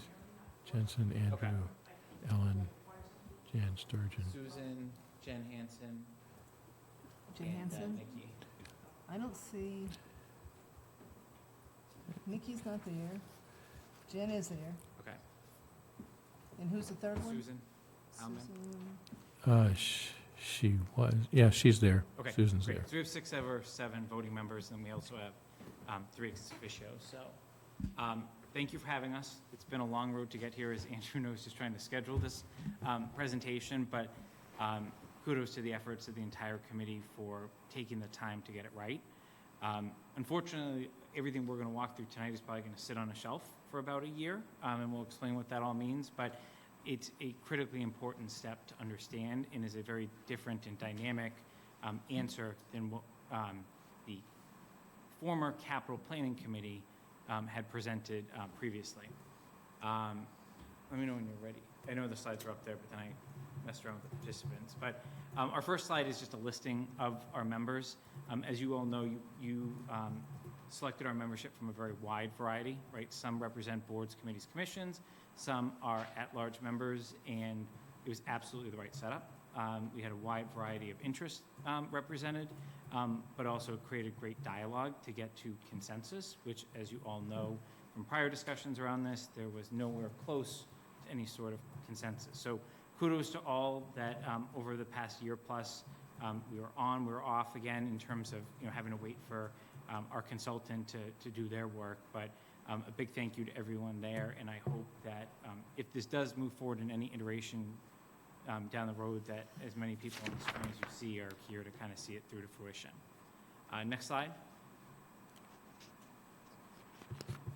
So everything we're going to talk about here is unanimous, right? Which is, I think, critically important given the wide representation that we have. Not only are we unanimous that it fits functional needs, but we're unanimous that this wouldn't be a repurposed school, and we're going to talk a little bit about Finn and what that means if that were to become a decommissioned school. So that's what we really want to emphasize, and that was some of the voting members, how they got to yes, were all about how we eventually design something as opposed to just move into something because it's there. So we're solving a lot of needs with kind of what we're going to talk through here. It's also critically important, as you all know, we're very segregated in where our town departments are. There's very little collaboration that can exist based on just the space that town administrator and every other appointed body and board has to work with in town. They make the best that they can work. This now will really create a multi-generational sort of plan for the community that people of all ages should hopefully be able to support and see themselves using. There aren't too many projects or things you bring before town meeting that really, cross, the span of an entire community. It usually is only targeted at one, subsection of a community. Next slide. So the introduction was important. I kind of led to Finn, but I need to take 10 steps back and also acknowledge our charge. We spent a lot of time redigesting the space needs that it came out of the prior capital planning committee work, and then rehash those out with only a focus on recreation, council on aging, and library. Okay, we took 10 steps back from involving other town departments until we felt like those three, which are departments that have long-standing needs related to capital and infrastructure, could be met for generations to come, as opposed to, obviously, we have done some small work, right, which is going to be a huge benefit short-term at Porterville Hall for the Council on Aging. It became very clear early on, though, that Finn was something we should be spending our time on, as opposed to trying to think about designs of new buildings or going to try to find other parcels of land, or thinking about office-type buildings that you'd have to buy on Route 9. That's something we heard a lot about early on. So we worked with DRA, who was already under a public bid from the prior space needs study, to continue their work into the next phase. And we had them actually look at Finn. As you all recall, they looked at Woodward previously, and we had a lot of reaction to that. Some favorable, some lukewarm, and a lot of really constructive comments, I guess the best way to put it. Right? So it became very clear that we needed to rehash it. And then just as a reminder, because of the other hat I wear from a NERI Building Committee perspective, the MSBA kind of changed their tune through our process too, where they really said, you can't be looking at Woodward, but Finn's appealing if you're going to be thinking about a consolidation. We're a long ways from that, right? But we can kind of cross that as we talk through that. And then I believe, Mr. Stivers, you had put in our charge about public-private partnership. Kathy, I think you were involved in that too. We explored it preliminarily. We do not do probably the level of due diligence and full. I'm sorry, you talked really fast. I didn't hear that last part you said. Part of the charge was? Public-private partnership. Oh, yes. Okay, that's So, clear, yeah. you all put it in, right? It wasn't kind of part of the draft, right? You put it in. We followed through with it, but we didn't go very far with it. Full disclosure, and obviously we're all here to hear feedback of where you'd like a future iteration of our committee to go. And that was mainly coming from the recreation side. When they explored how it would impact their operations, it just didn't fit with how a town like Southborough would run their recreation programming, and it would really be turning the keys over to others. And then there was also concerns about then how that would meld in with the Council on Aging operations in the same facility and how that would all work. So we looked at it. We definitely didn't do the same level of detailed work that you're going to hear as we move forward here, but I wanted to at least acknowledge it because, we did check that box, maybe not in a bold check mark, but welcome ideas as we go forward. Next slide. So I didn't feel like putting, and the committee didn't, a ton of slides, but we wanted to kind of show you the art of the possible in really why we got excited about Finn. I know the color coding is very small. We'll post the final detailed report that you all have access to online as part of our final documentation. But the punchline is the yellow would be shared space, right? That would be available to multiple user groups within the town. Orange would be the Council on Aging, and just to orient everyone, the orange is on the front part of the school, right, where the bus loop is, for anyone that's familiar with it, and on the Richards Road type side. There would be the ability to create, obviously, a very dedicated entrance there, just like the school already has, but to really cordon off the operations of that primary function of COA, but also give them adjacent spaces that they could share with other user groups along the way. There's a darker pink coloring in the front corner of the building.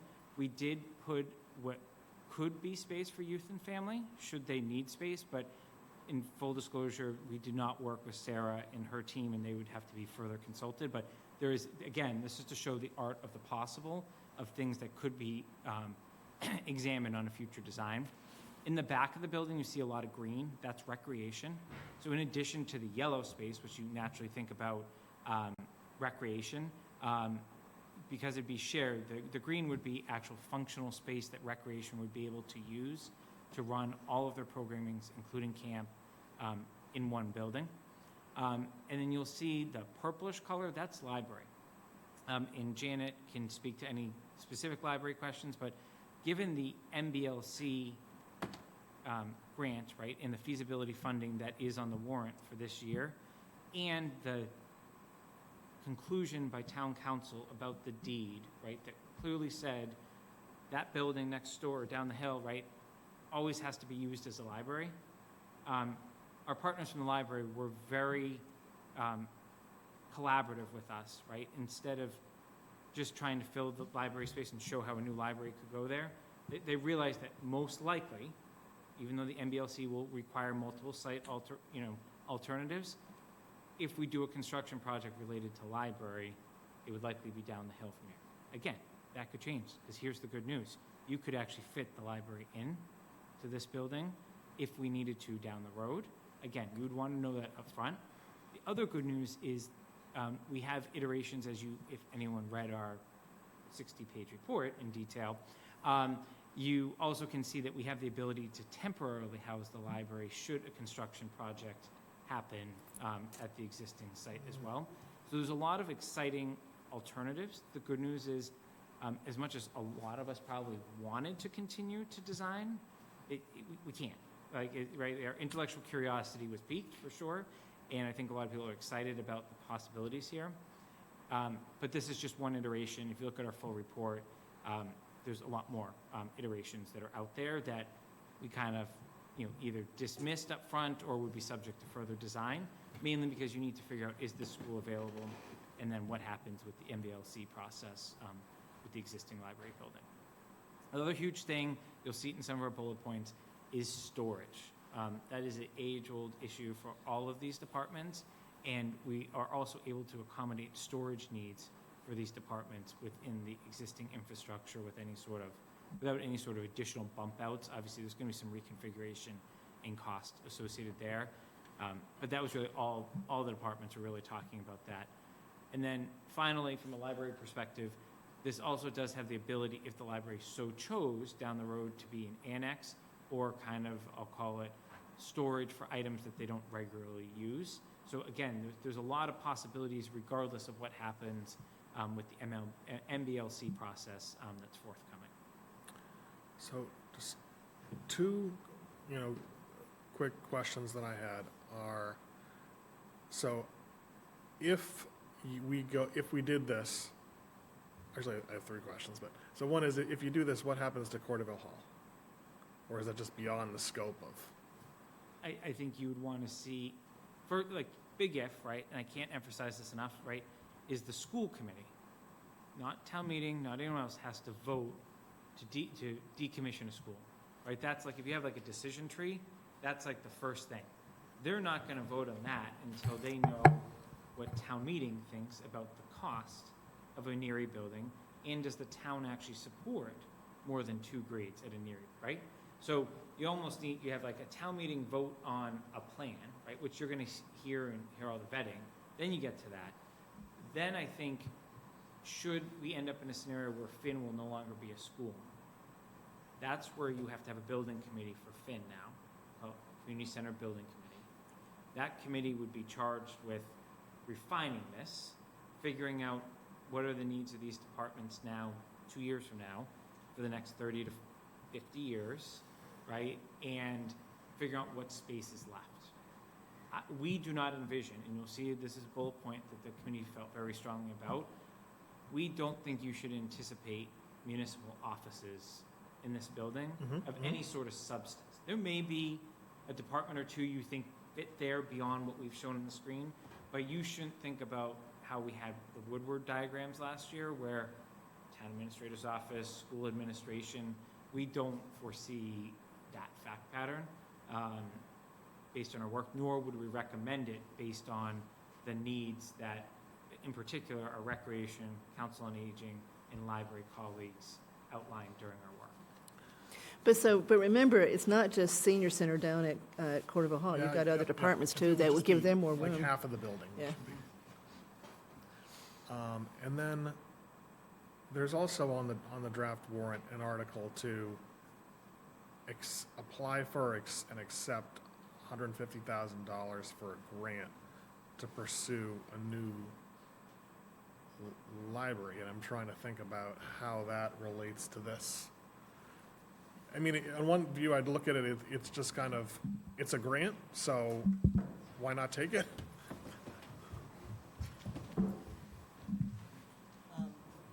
The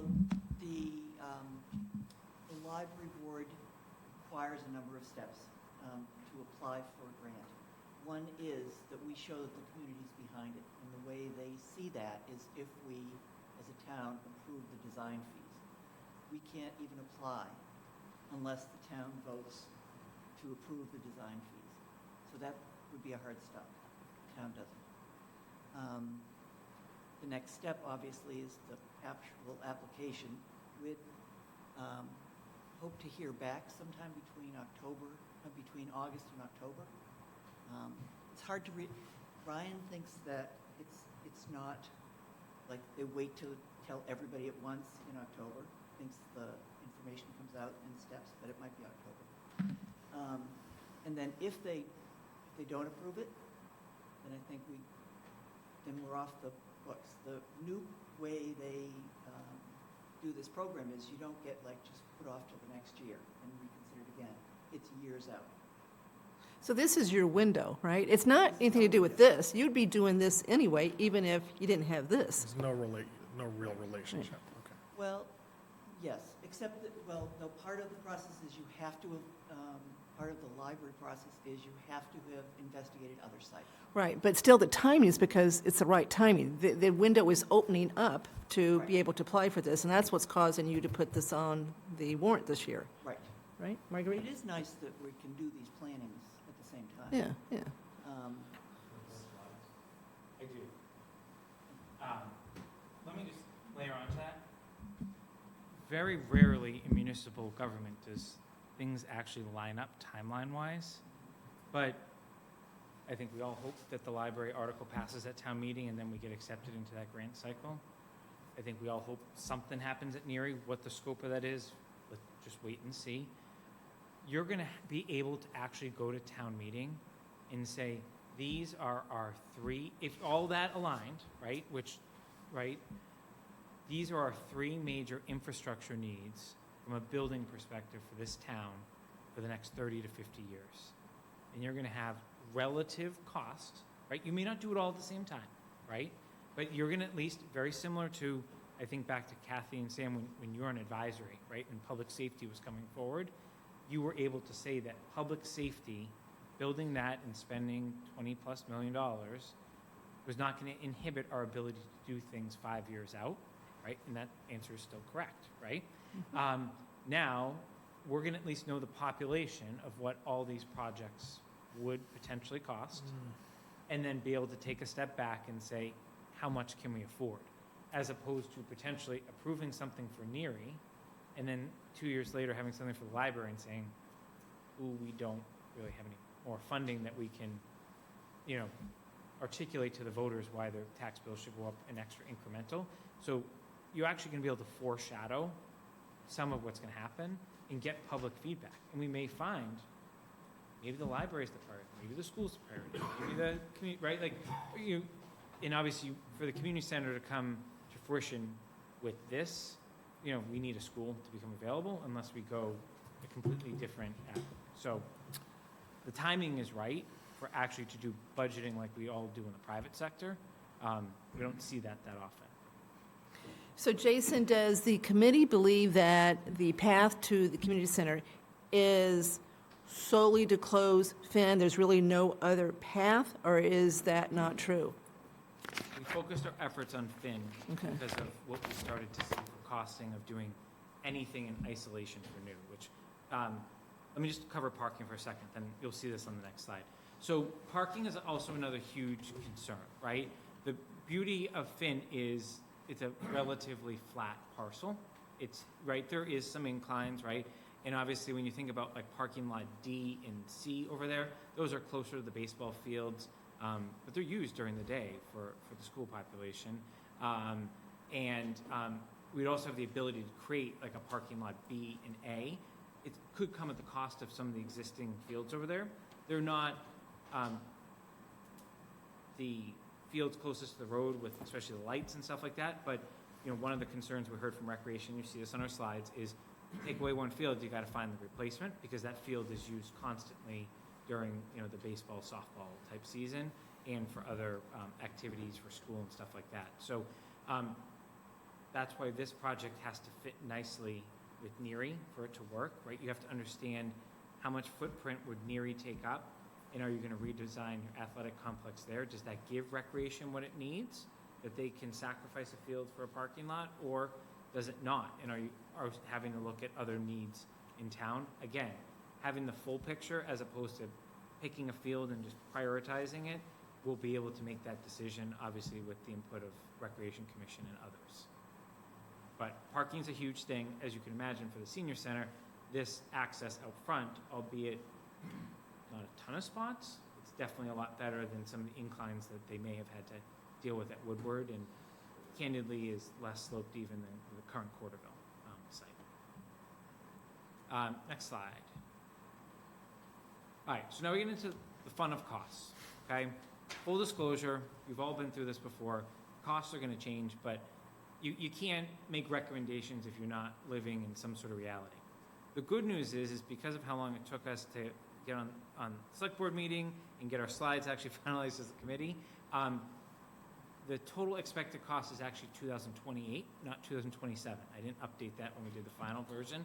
And the significance of 28 is whatever we do at Neary, the current plan would be, whether it's renovation, tear down, new, is the earliest we think that would be occupied would be the fall of 2028, which means that if you were decommissioning Finn, this is when Finn would become available to then start a project of this size. So we thought to compare apples and apples, these are all escalated. These are not the costs that would happen today if we went out to bid. We all know how crazy some of the stuff is, but they do see kind of that slowing down a little bit. So we voted as a committee to consider 4 different options at the end of the day. Just go build a new senior center. Of course, we don't have any land parcels directly in mind for any of this. There's probably 1 or 2 that we could probably figure out with a lot of limitations on them. Go build a new rec center. Go build a brand new library, right? So don't consider the existing infrastructure. Just go and start from scratch somewhere in town. Those are all roughly the same cost per square foot, right? So there's not a ton of design that went into that, but those are the square footage requirements we need.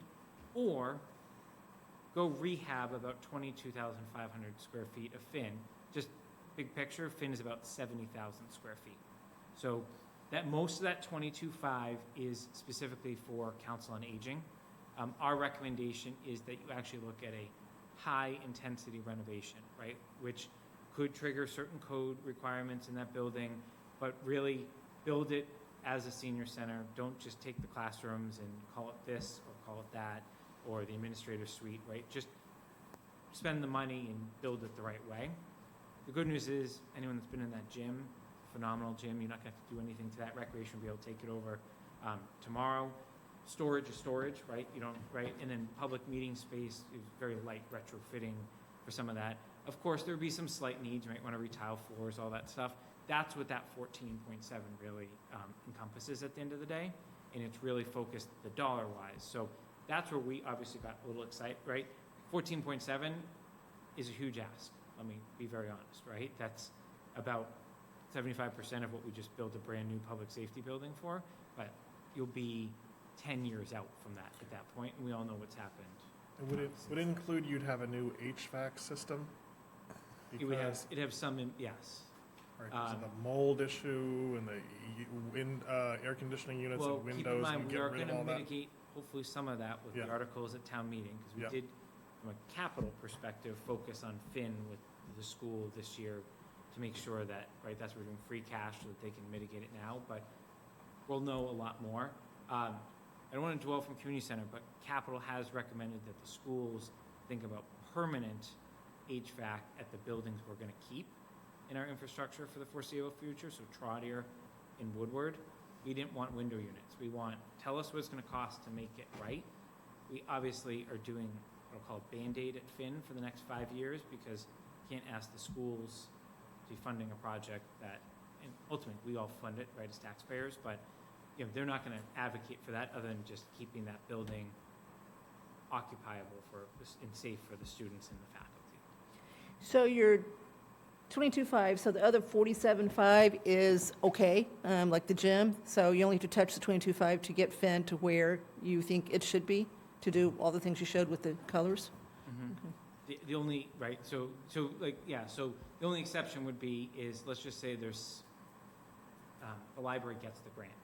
Yeah, so the library still could be separate. So you could do Finn and then do the library and spend 42 versus a lot more. That's a new, everything Ryan has at least educated us on is they like to renovate, expand libraries. They don't like to go look at Marlborough Center, I think is the best example of what they did with that historic structure, then, you know, built on around it.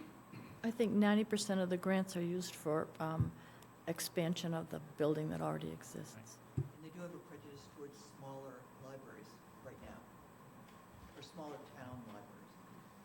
So, and also keep in mind with the library, right, if we know that we're going to have Finn available to us, then it changes, like, their need for public meeting rooms, potentially, right? They're not going to be focused on having, you know, a huge public meeting room. They're going to use that for their library programming, right, and not trying to accommodate the select board that wants to have a meeting. Not that you go there for their meetings, but you get my point in terms of lack of meeting space in town.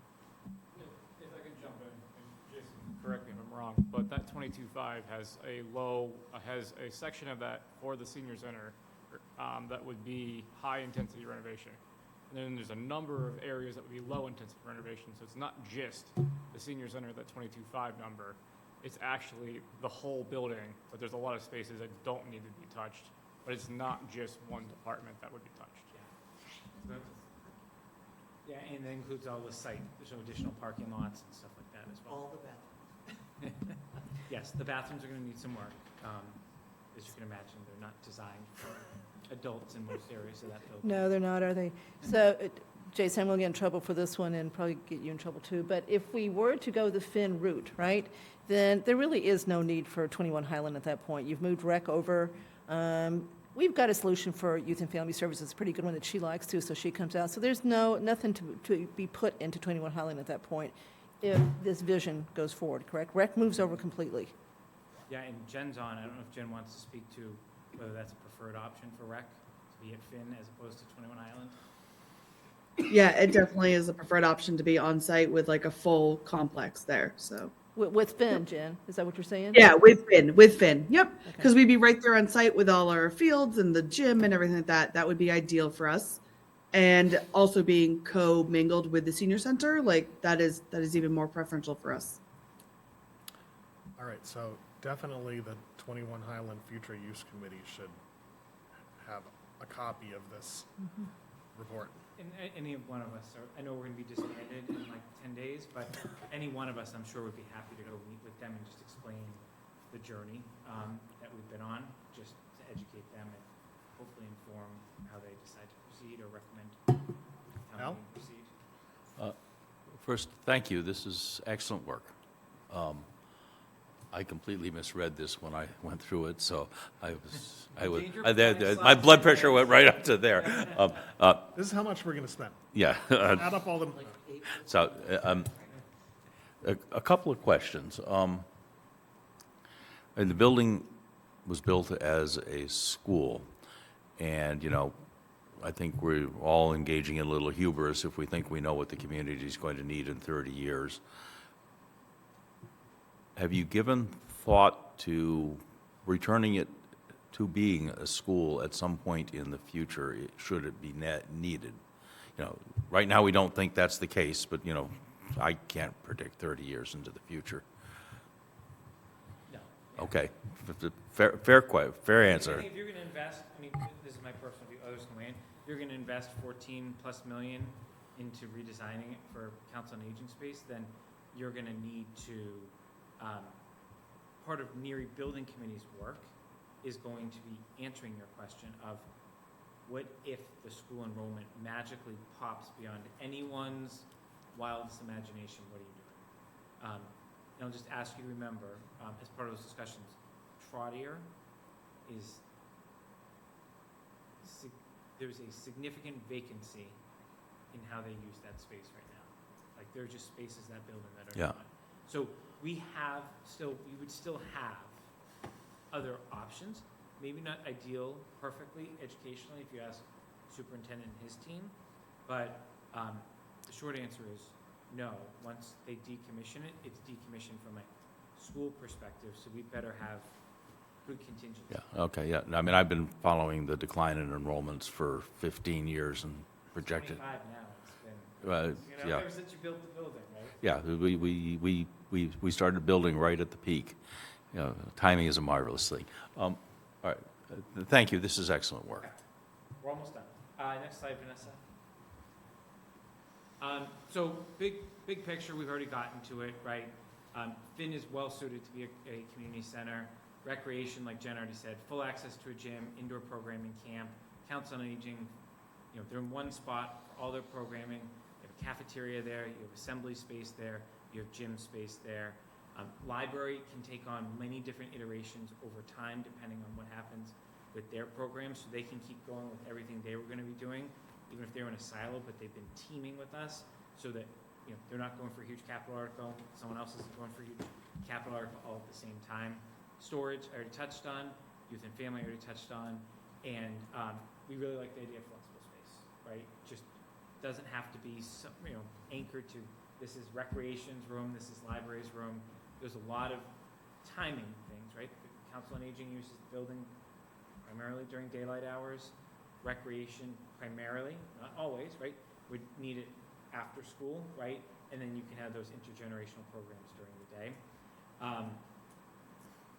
If Finn doesn't become available, which is beyond the control of anyone in this room, of course, then new construction is likely going to be costly and very isolated. It's not going to, it'll make one group happy, right? But it won't make all three. And I think, as someone that just sits here from a capital perspective, and I don't represent any of those three, I think all three have very valid needs in a tremendous amount of the community that they serve.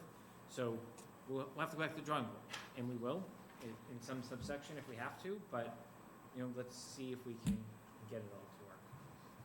On the back side of the slides, and I'm not going to walk through them, is each department that was represented on our committee did kind of include some of their leave behinds so that none of us are around for a future iteration of this. Like, certainly someone could replay this meeting, but it's all right there to pick up and kind of keep going with whoever decides to represent kind of this effort moving forward. So can we go back to the slide with the numbers on it, the 14 and the 28 and the 48 and...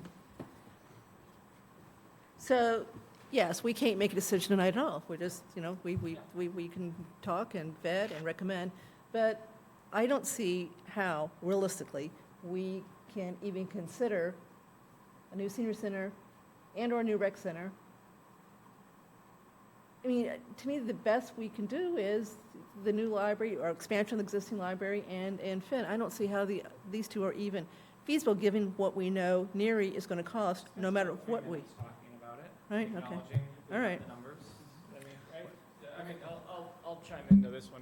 This was something that I really pushed for as part of the committee, was having apples to apples comparisons as much as we possibly could. I don't want anybody stuck out because the library is doing their own search through the MBLC program, so I don't want anything taken out of context. But it was like for me to be as an at-large member in the town and the tax base, make sure we had something that we could consider of what individual things could go up in cost compared to what a collective department could be. And this all would be predicated on the idea that NERI would meet the needs of whatever we would do, as well as school system that's existing outside of Finn. Any 40B projects, anything else, not in the scope of what we talked about, but something that we did have discussions throughout the process, that this would come off the table if we would have to meet any of those kind of things. So I think as a full picture, we wanted to make sure that we walked away kind of looking at the thing as a financial taxpayer base, or at least I was really concerned about that, to know what we were considering as this, with this as an option. And we have Vanessa, if you keep going beyond my conclusion slide, there's kind of a next steps, right? So how do you advance this, right? Other than let it collect dust on the shelf for a year or so, is see where the community lands in NERI, right? We're going to know approximately a year from now where the building committee is recommending we go, where MSBA is recommending we go, and more importantly, what the voters decide, right? And depending on what the voters decide, you are going to need to be probably ready to have some estimates of in how you would kind of advance and phase this, and that's when you would want a full building committee in front of you to kind of advance that separate from the NERI process, because you do have some design work. I think there's an art of when you go to town meeting for design funding for this, right? There's two arguments, right? And I don't have actually a strong opinion on one yet at this point, is you actually bundle it and do it at the same town meeting as NERI, right? You say, community, this is what we're signing up for, right?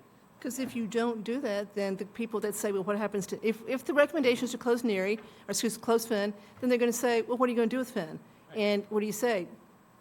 But the vote would just be for design money. Well, that's the thing. You could do design money. We're talking roughly April of 25, right? You could do design money then, or you potentially do design money between now and then. I'm not advocating for this March, and you're not talking you're not talking a large amount of summer money, you're just talking enough to formalize what that 14.6 could be. But there's also the argument, why are you gonna spend a penny on Right. a potential that needs to go to town meeting and to the ballot, right? So, again, it's something we can all discuss as we move forward. We have indicative pricing, right? So we have an idea of where this would trend, but there's some strategy, much to like the regional dispatch, right? Of how you form a warrant. You know, at least in my personal opinion, right? It'll be whoever's 5 or sitting there, you know, in April of next year, right? Is Article 1 is the school project, right? Whatever that is. Article 2 is something related to Finn, if Finn is actually available. Right. And one thing I agree, and one thing I've found, you know, in the last year where we've been seeing what to do with South Union,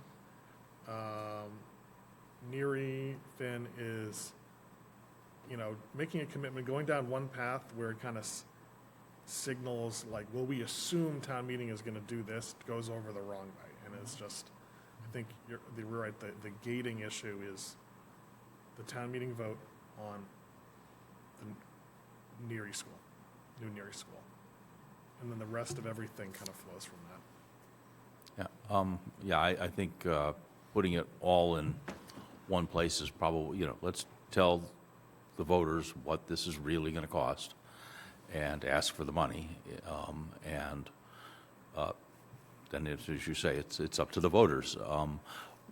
One thing I would suggest that you give some consideration to is housing a sufficient number of town departments so that we could dispose of other buildings and possibly turn them into money that could be used to help fund all of this. You know, what we don't want is a lot of partially occupied buildings because, you know, a bureaucratic rule is they will get filled whether they need to or not. So, yeah, I think some limited use of that space as municipal space should be given serious consideration. But that's you know, down the road. Yeah, I think once, I mean, you obviously have a Neary Building Committee member on your board. Once it becomes clear, and we'll know this summer at least where the trend is going, that we're going to start asking for verbal feedback from the community on, is that may be the time you decide, maybe we need to have some more people around the table, whether it's a formal committee, whether, right, we didn't have any employees other than the 3 you saw on the screen representing Recreation, Library, Council on Aging at this point. But yeah, it's something to be considered. We just want to be careful not to fill the building to the brink before you even have it, right? Because things change, as you said, you don't even know how we're going to predict 30 years. Ideally, I'd like to, you know, sell off some property and use the proceeds to help fund our other worthy endeavors. What properties do you want to sell? Well, if Northern Ireland? and you know, the senior center. Porterville? Yeah, yeah. If we can find, you know, alternative space that works, you know, these are assets and we need to be, you know, we don't want to be maintaining them if we don't have to, and we'd like to turn them into money if we can. All right. Do you have any other points or questions for us, or any other questions for the committee? I have one other comment. The thing I like about our looking at all of these needs at the same time is that we'll hopefully avoid the tendency to overbuild ones. I don't want to work on a library that involves 17, exaggerating, conference rooms if that need is taken care of other places. We don't want any one thing to feel like they're the hope of the community for space for the next whatever years. We can look at it all and see what's really necessary, and no one building, you know, overdoes it. Yeah. I'd make a comment that I've watched this committee's deliberations over the last, seeming like many months, and been impressive in terms of where you started in terms of the conversation and where you wound up. Great progress and great sort of collaboration in it, which is not always the case on committees, but I think you've made a real contribution here. Very helpful analysis. Thank you. Well, when we were doing appointments for this committee, I was thinking that hopefully it was kind of a fun committee to work on, and Sometimes. Problem is you have to stop now, right?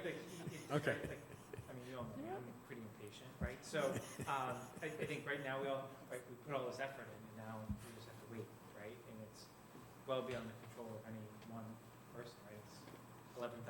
well, if you look like there's a thread between all of these, like the DRA report on Woodward maybe they had even more colors than that had. The one leads to the other. You put together a report, you get feedback on it, leads to the next step, and then it is building up to something. But it all revolves around NERI. I mean, Yeah. that's the decision. But you've teed it up, so when that NERI decision is made, then that allows us to move forward very quickly and in a productive way. All right, well, I want to thank everyone on the committee for doing a great job. I appreciate it. I think I need to officially adjourn us. So I'm going to adjourn the Community Center Exploration Committee at 9:01 PM. Is there a second? We need to do a roll call because we have Part not here. So Janet? Yes. Tim? Yes. Bill? Yes. Susan? Yep. Jen? Yes. And I'm a yes too. Thank you. Well, thanks. Are you going to have a dissolution party? Oh, Jason, before you leave, are you able to give us just a quick, maybe 5 minutes on sidewalks, or you're? I am happy to talk sidewalks. Okay. Is that on your agenda? Yeah. It is, it is. Perfect. Next. All right. Thank you. Thanks, Bill. Thank See you. you Thursday night. I know. Yeah, so as you're all aware, Select Board sent, and Kathy, I don't remember if it was this Select Board or the previously constituted Select Board, sent CIPC a letter basically saying, we want you to look at sidewalks, start to finish in town, no limitations, don't worry about funding, right? Just tell us how right? That was basically the charge, right? The primary focus of that obviously was the $700K that you had allocated from ARPA funds to support sidewalks based on feedback from the committee, the surveys, all that. As you know, we had a change in leadership in the DPW in combination with the beta report. Obviously, I think we can all agree that the change that Bill has brought a different perspective, and he has challenged beta on some of the things and conclusions to really bring it forward to one comprehensive plan. So again, while none of us, I think, like waiting, and all can kind of see the ARPA clock ticking, I firmly believe, just based on the interactions I've had with Bill, and Mark's been involved with him too, that he's going to have a very careful, thought-out plan that considers not only future town meeting articles, but it also considers all the grants that are available at the state level from the Complete Streets and Safe Roads to Schools, et cetera. In December, Bill submitted one recommendation for a sidewalk project that would basically use the ARPA funds that you've allocated. I did not bring that to the CIPC. I went back and basically said, Bill, I need more than one for us to discuss, just to understand, right, in way alternatives. I believe it was this morning I got a memo from Bill with 3 alternatives that would utilize those funds. So my intent is to call a CIPC meeting in the next week or so. We will submit a memo on Bill's request. And I think the important part of why we wanted to see options is the success of the program we did a year and a half ago with Karen. It was the first time that Karen forecasted which road she was going to pave, the pros and cons of that. We made some tweaks, but I didn't hear anything after the meeting from the public. We got a lot of letters, right, before the meeting, but after the meeting, even I would say the most vocal critics of the DPW at the time all appreciated the process and transparency that you knew exactly what roads were going to be going down. It's tough, right, because there's a lot of needs, right, and there's obviously so much funds to go around. So I think we are on the right track to how we deal with this process moving forward. So I expect short term, you'll be able to make your motion on ARPA and get Bill moving with a bid package this spring. Longer term, I'm at the mercy of beta for us to work with Bill, understand the report, and come back with a comprehensive. And the one big project he had was for Newton Street. That was the one. It's still his number one. Itself is like $1 million.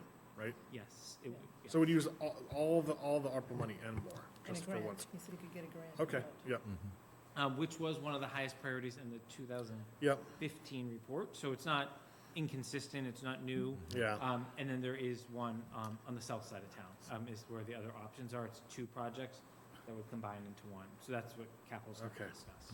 Yeah, I had lobbied Mr. Cundiff to give serious consideration to giving priority to the south side of town, given the incredible mismatch in our public investments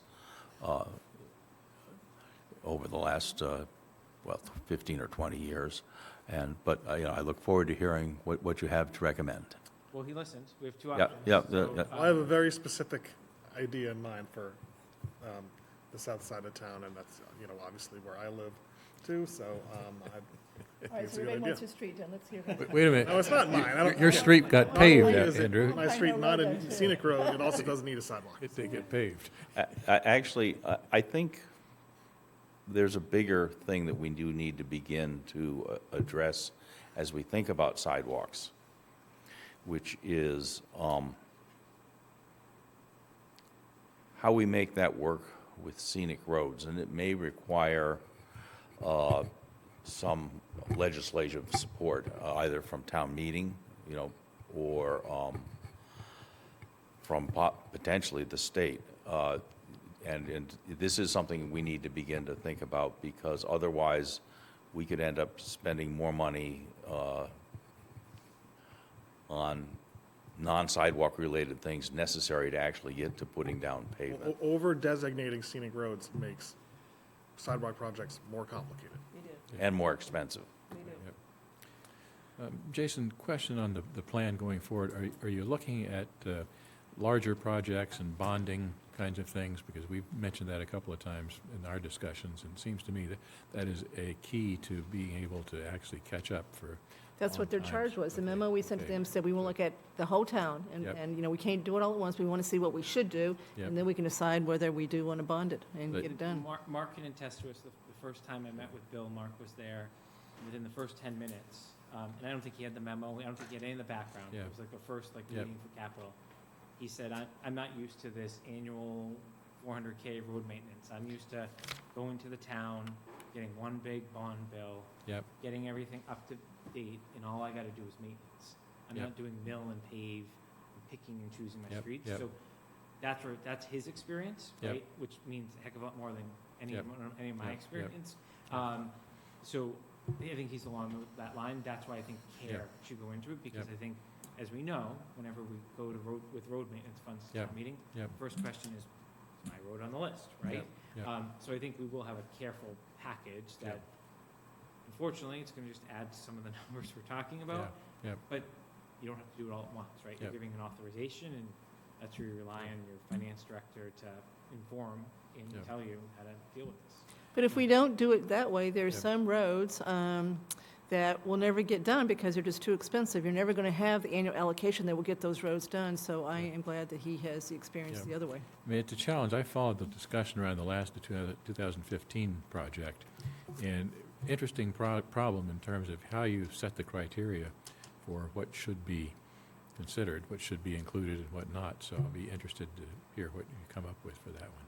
Yeah, I think the challenge is we naturally think about schools and Yep. sidewalks, right? Yep. And there's grants. So one of the things Bill said is, well, I want to wait for the grant. Well, maybe yes, maybe no. Are you Yep. ever going to get that grant for Yep. whatever you're looking for, right? I think it's Yep. going to be some discussion. And other things like, pedestrian and walkways on foot, bicycle, et cetera, routes are there key routes through town that should be high priority. So interesting problem, no simple solution, but eager to see some numbers out of that. So I think we all are, yeah. All right, thank you. Thank you. thank you. Okay, Chair's report. I guess the most interesting thing I can report on is, I participated in the interviews with the DOR for our financial management review. That was the last Wednesday.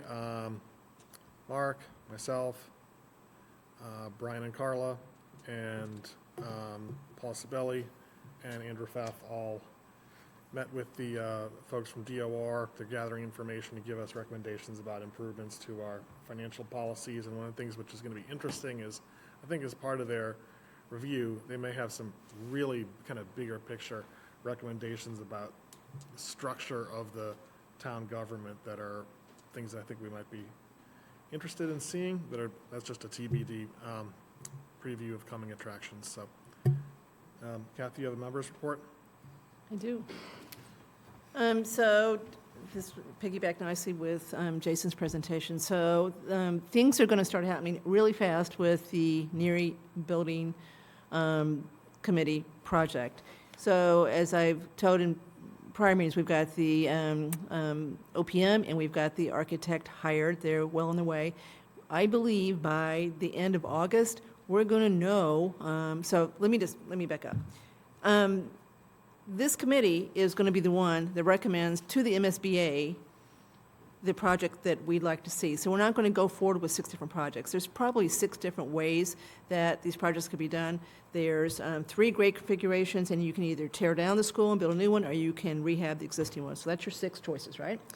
But this committee will come down to, with the help of the architect, by the end of the summer, probably where we think this should go as far as the recommendation of those 6. So we're not going to come forward with 6 to town meetings. It's going to be 1. So I think by the end of August, you're going to see where it's going. So here's 2 dates everybody should put on the calendar. So February 29th, which is, leap year day, and March 11th are going to be 2 public forums that residents are going to be asked to come and basically chime in on what they would like to see in a new Neary school, education-wise, et cetera. After that, yeah, they can still chime in, they can do it, but that's their 2 main vehicles for the public input. After that, it's going to go really fast, and then by the end of August, we should know kind of where we're going, and then, then it goes to MSBA, MSBA's got to vote, they've got to approve it, and then we come to town meeting the following April to present the idea for town meeting, special town meeting just for this, to then get, if it's approved, to get the debt exclusion on the ballot for May. So I'm probably going to do a report every single time we meet because it's really going to move fast. And, you can see there's so much tied to this project that we've got to keep abreast of what's going on. Okay, Mark?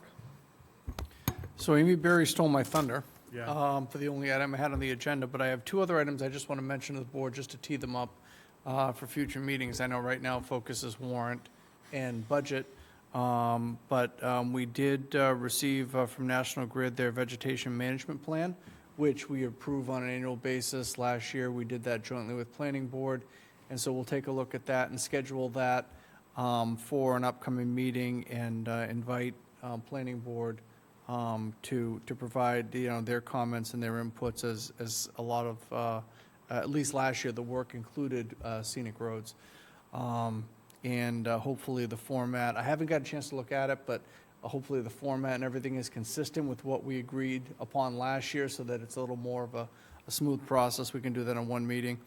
Second issue, water rates, annual process that the board undertakes. Bill Cundiff is currently working with Matt Abrams, the water consultant, who has done the review work the past several years. We are expecting something from him hopefully by the end of this week. Last year, and Alan Marguerite got to miss this part, there was shifts in tiers, breakpoints. It was a long discussion. Hopefully we're not looking at structural changes like that. We're just looking for the water rates to represent the needs of the operations, including the capital and any debt obligations that are the responsibility of water. So hopefully it'll be a little bit more straightforward.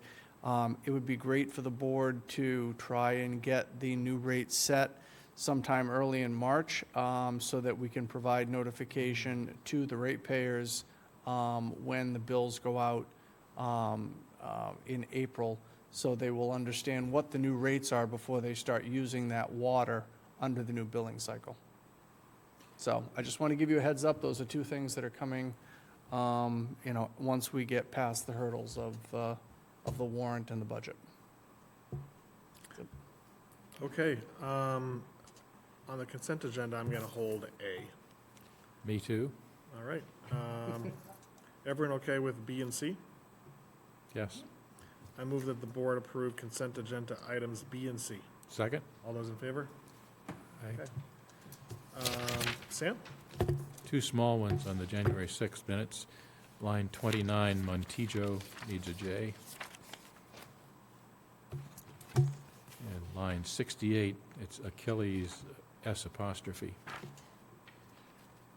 And then for me, on line 18, it said Mr. Dennington reviewed the process the select board has taken regarding the disposition of the town building at 21 Highland. I would say regarding the potential disposition of the town building located at 21 Highland Street. And that's all I've got. Any other edits? All right, I move that the board approve the open session meeting minutes for January 6, 2024 as amended. Second? All those in favor? All those opposed?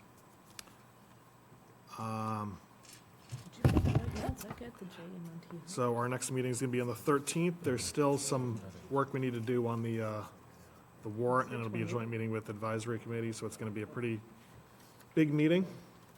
Any public comment? Yes, Tim. Yeah. Tim Fling, 18 Main Street. Two things. One of them, on the sidewalks you guys just talked about, ARPA funds would be greatly appreciated as trash cans on those sidewalks. It would help keep, a lot of litter up, and it's one of the core reasons ARPA money exists, so I think you guys should really consider putting some trash cans throughout town, using the money that was assigned for purposes of that nature. Second one, the water rates. They don't really consider multifamily uses. You have a higher rate for the entire building. So if you have, say, three families, 3 units in that place, you're getting charged at a higher rate for all 3, which are rentals. So effectively charging the consumer, the tenant, at the end of the day, to pay for the higher rate. At the higher rate, the entire building is consuming water. So it's only 1 meter. It's 1 meter. So unless they're individually metered, which they, not every place in town is, the landlord pays for that. So the landlord then has to pass that cost back. I am a landlord. My last bill was exponentially higher than any other bill I've ever had. It's not going to be a sustainable thing going forward for me to be able to provide housing at a more affordable rate within town. So at least we should consider what the use of that building is and what the cost is. And if it is a multifamily, maybe there's a way to find a tiered rate system that makes sense for that particular property to use in that instance. All right. So those are my 2 things. Thank you. Thank you. Thanks. Any other comment?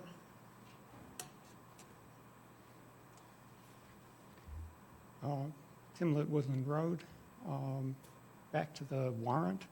Are you folks going to rescind your unfortunate vote on Sunset Clause edition?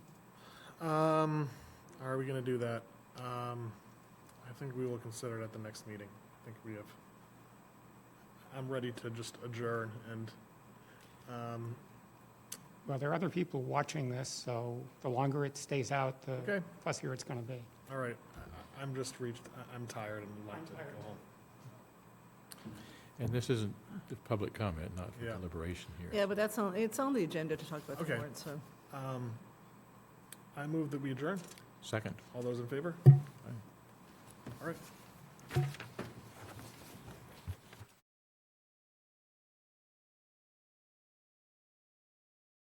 Recording stopped.